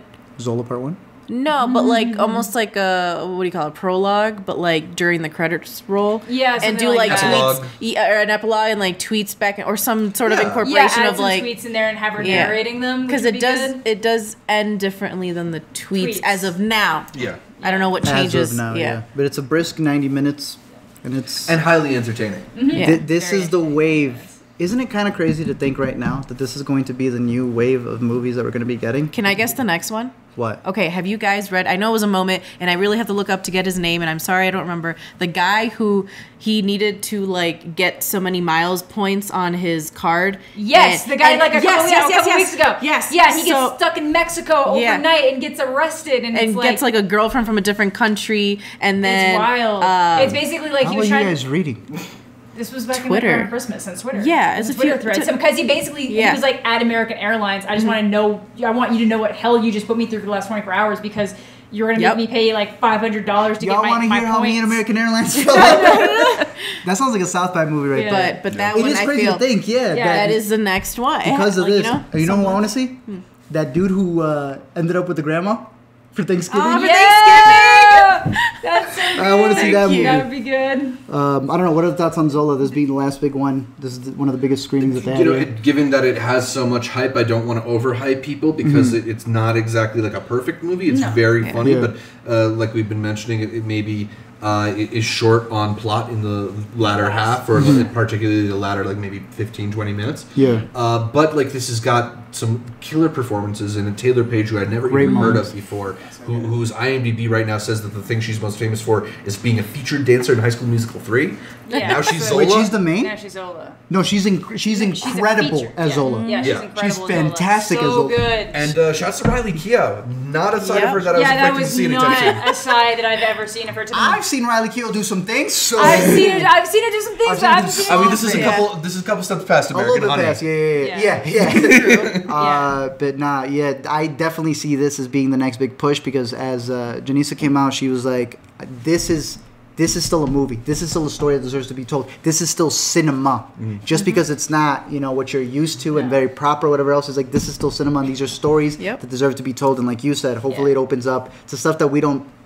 Sundance a couple years ago, we saw a movie about farting Harry Potter. It's just opening the doors. I know. Again, it's not boomer cinema, it's zoomer cinema. Yeah. And they want to tell a story in anything in any way possible. And honestly, it's interesting from so YouTubers are very big into taking stories from other places to the point that certain on Reddit, certain subreddits have now made rules. If you do not ask permission, you are violating their copyright. Oh, all those YouTube people who just take the Reddits and so that's lazy. Obviously, if you want to tell a story in a way this, if you want to talk about the story, it's cool. But it's going to be interesting to see the push of them approaching different Twitter threads, Reddit creators, trying to like That's going to be the new Well, thing. they kind of valid, did like, incorporate verify they did incorporate it because they incorporated the Reddit thread from the other. But I think also speaking to what you're saying is that like Zola, the real Zola, has been heavily involved. Yeah, exactly. she's been involved. Yeah, that's a good thing about the movie. Yes, so that's what I mean. It's I get what she's saying. It's going to open up a window for that, hopefully. Yeah. But it's like I said, it's that's just a kind good of point. interesting. We're going to see some buffoonery on some people. That's what I mean. And then it's the verifying stuff too. So some people are going to come up with ridiculous, crazy stuff. You're going to want to tell about these the threads, Instagram. and then it ain't fucking real. The girl who posts stuff on her Instagram and then she goes to a museum and found her stuff that an artist just printed out. Yeah. Yeah, You know about because that? technically for Instagram, like, you're posting it on a public forum, you know? So it's like, that someone does that. No, but what was my train of thought? Where are we going? We were talking about Zola. Getting the rights and YouTubers taking. Oh, that was the difference. Hustlers. Yeah, exactly. I just made a video about Hustlers. Yeah. Hustlers, the $40 million loss. She's over here working real side by side. Am I getting the story right? And whatever behind the scenes or table money thing, that's their own thing. But Hustlers, we found out. We're gonna offer you $6,000 for this story, and we have the exclusive distribution rights, which means if you ever want to write a book about it, you can't. Yep. But we want to feature you, and we want to get a Q&A with you for the end of the film, so you'll be in the movie. Except the other two people that we paid $6,000 to do this didn't get featured in interviews at the end of the movie. So there was something. We said there was something. Yeah. But yeah, that is a very big difference, and you don't get sued for 60 mils by the end of it. But the thing is that she might not get anything. We'll see. Yeah, biopics are such a big thing that it's like a lot of times it's just down to like jury or judge discretion. Yeah. There's a couple that have been awarded, and most of them just get thrown out. It's gonna be a really interesting landscape for movies coming up. Yeah. So, given we've ran through all the different slates, I think we should point out some of the ones that we really were the cream of the crop for me. Well, I'll if I may, now that they have seen I Carry You With Me, I would like to know their thoughts. Yes, of course. Now that we're on here. Oh, right, sure. Hybrid of a film, which I'm not allowed to say. It is a great documentary / narrative feature that is combined about these two men, that's all I got to say, who literally risked their lives making a movie saying, we are illegally here. Came to Sundance and then said, we know we exposed ourselves, but we did it to get this story out there. Yeah, it's crazy. Yeah. That's my first thing when it was done. I was like, what restaurant? Was everyone there? No, it was just a director. It was just a they director. Went back, they had to go back to work, and I'm like, oh my God, where are they working? No. It was a very interesting interwoven story that goes from it being a narrative to then seeing the actual guys, and it's pretty cool. Yeah, all the sacrifices that they made. Favorites. So I'm going with Black Bear at number 5, Palm Springs at number 4, Death of Dick Johnson at number 3, Never, Rarely, Sometimes, Always number 2, and definitely Minari number 1. That's a movie that I think we're going to be talking about for the rest of the year. I would really love to see it get involved in the Oscars discussion, and it's beautiful. I love that movie. Dope. All right, you got yours or? Oh, you can go. Well, I don't have mine. That's what I was saying. Oh. Do you got yours, Alina? It's not concrete, but I'm gonna go. I'm gonna go a little backwards. I'm gonna start with my number 1. I Carry You With Me is my number 1 right now. Probably not gonna change with the rest of the films I have. After that, I would do Identifying Features. I really messed with that movie. Yeah. It was a beautiful movie. Oh, yeah. I really wish I knew when it was gonna come out or where it was come out. We'll find out hopefully. After that, June. Does it? That's what she told us. June. She said you'll be seeing these. I Carry You With Me is June. Yeah. I'm talking about Identifying Features. Oh my bad. I don't even that's think not coming come out. Yeah, sorry. I would put Zola. What's that? 1, 2, 3, 4, 5. And I would do Palm Springs and Run, Sweetheart Run. I really enjoyed Run, Sweetheart Run. Was fun. Like, that was such a good movie to watch. Just, Yeah. It was enjoyable. It was fun. Sweet. Had a great time. Do you have your top 5? Mm-hmm. All right. In no particular order, my top 5. Minari. Absolutely adore that movie. Never, Rarely, Sometimes, Always. I keep putting it. I was like, I don't know if that's a must watch or not. But if I'm asking that damn question 3 days in a row, it's probably I feel like I got my answer. Yeah. It's still in the back of your mind. Boy State, just absolutely adore this movie. And then the first half of Bad Hair. Yeah. I still really like enough to talk about it. And then I'm kind of conflicted within these 3 because I just mostly saw them all today between Summertime, I Carry You With Me. But I'll go Black Bear because that second half I just love. Yeah. I just love. I'm a big fan of Living in Oblivion. Good. So seeing that, it was just, it was perfect. My way of describing, and I can't remember if we mentioned this, I did, but I was just basically, it's like they wrote something for Aubrey Plaza for Oliver Stone, but then pushed her to the next level. To the next level. Yeah, so I didn't expect her to go that hard. Exactly. So my top 5, no particular order. Black Bear is definitely up there. That was like my first movie, and it's staying strong as hell. That's good. 9 Days, I'm the one of this group that really, really enjoyed it and connected with it. Like, it really moved me in a lot of ways. I'm going to switch things up just because you guys have already mentioned Minari. I'm going to go Kajillionaire. Oh, Kajillionaire is great. Like I said, I am all for any kind of story that includes like any kind of like lesbian characters specifically that don't have weird age gaps, because traditionally that's always something that's there that we're just flipping up now. That's why I also really appreciate A Portrait. I'm gonna toss in Blast Beat because I just had a good time with it. I had a really great time with that. And Dinner in America. Nice. Dinner in America, just because, like I said, it's a rocky early, but like by the time it was done, I was like, I just feel really good after watching this. So, yeah. So we got a nice slate of movies, and obviously Minari is the best of them, but it's up there. It's a lot of stuff for people to keep their eyes open for, ears open for, and hopefully as the year progresses, you'll get a chance to see them and let us know what you think. Whether we overhype them, underhype them, whatever it is. But yeah, thank you for joining us for this overall Sundance video. We'll be coming back with some more videos focused on individual movies that stood out to us. Thanks again to Amanda the Jedi, Alina Montemayor, Arturo Rosarita. I'm Zachary Shevich. You'll find our socials at the bottom. I don't need to go through the whole thing. Any thoughts that you guys have on movies we missed if you were at Sundance, let us know that as well. Yeah, and make sure you subscribe to the Intercut podcast, whether it's iTunes, SoundCloud, Spotify, YouTube, youtube.com/intercutpod, all the places. We're also on social media, Facebook, Twitter, Instagram, Letterboxd. No, not Letterboxd. At Intercut Pod. We're on Letterboxd, not Intercut. Individually, Yeah. But yeah, thank you again for tuning in. And until next time, if love were an acronym, it would stand for life's only valid expression. Ooh. The hell is that from? Time. Oh, well, I haven't seen it. Spoiler alert.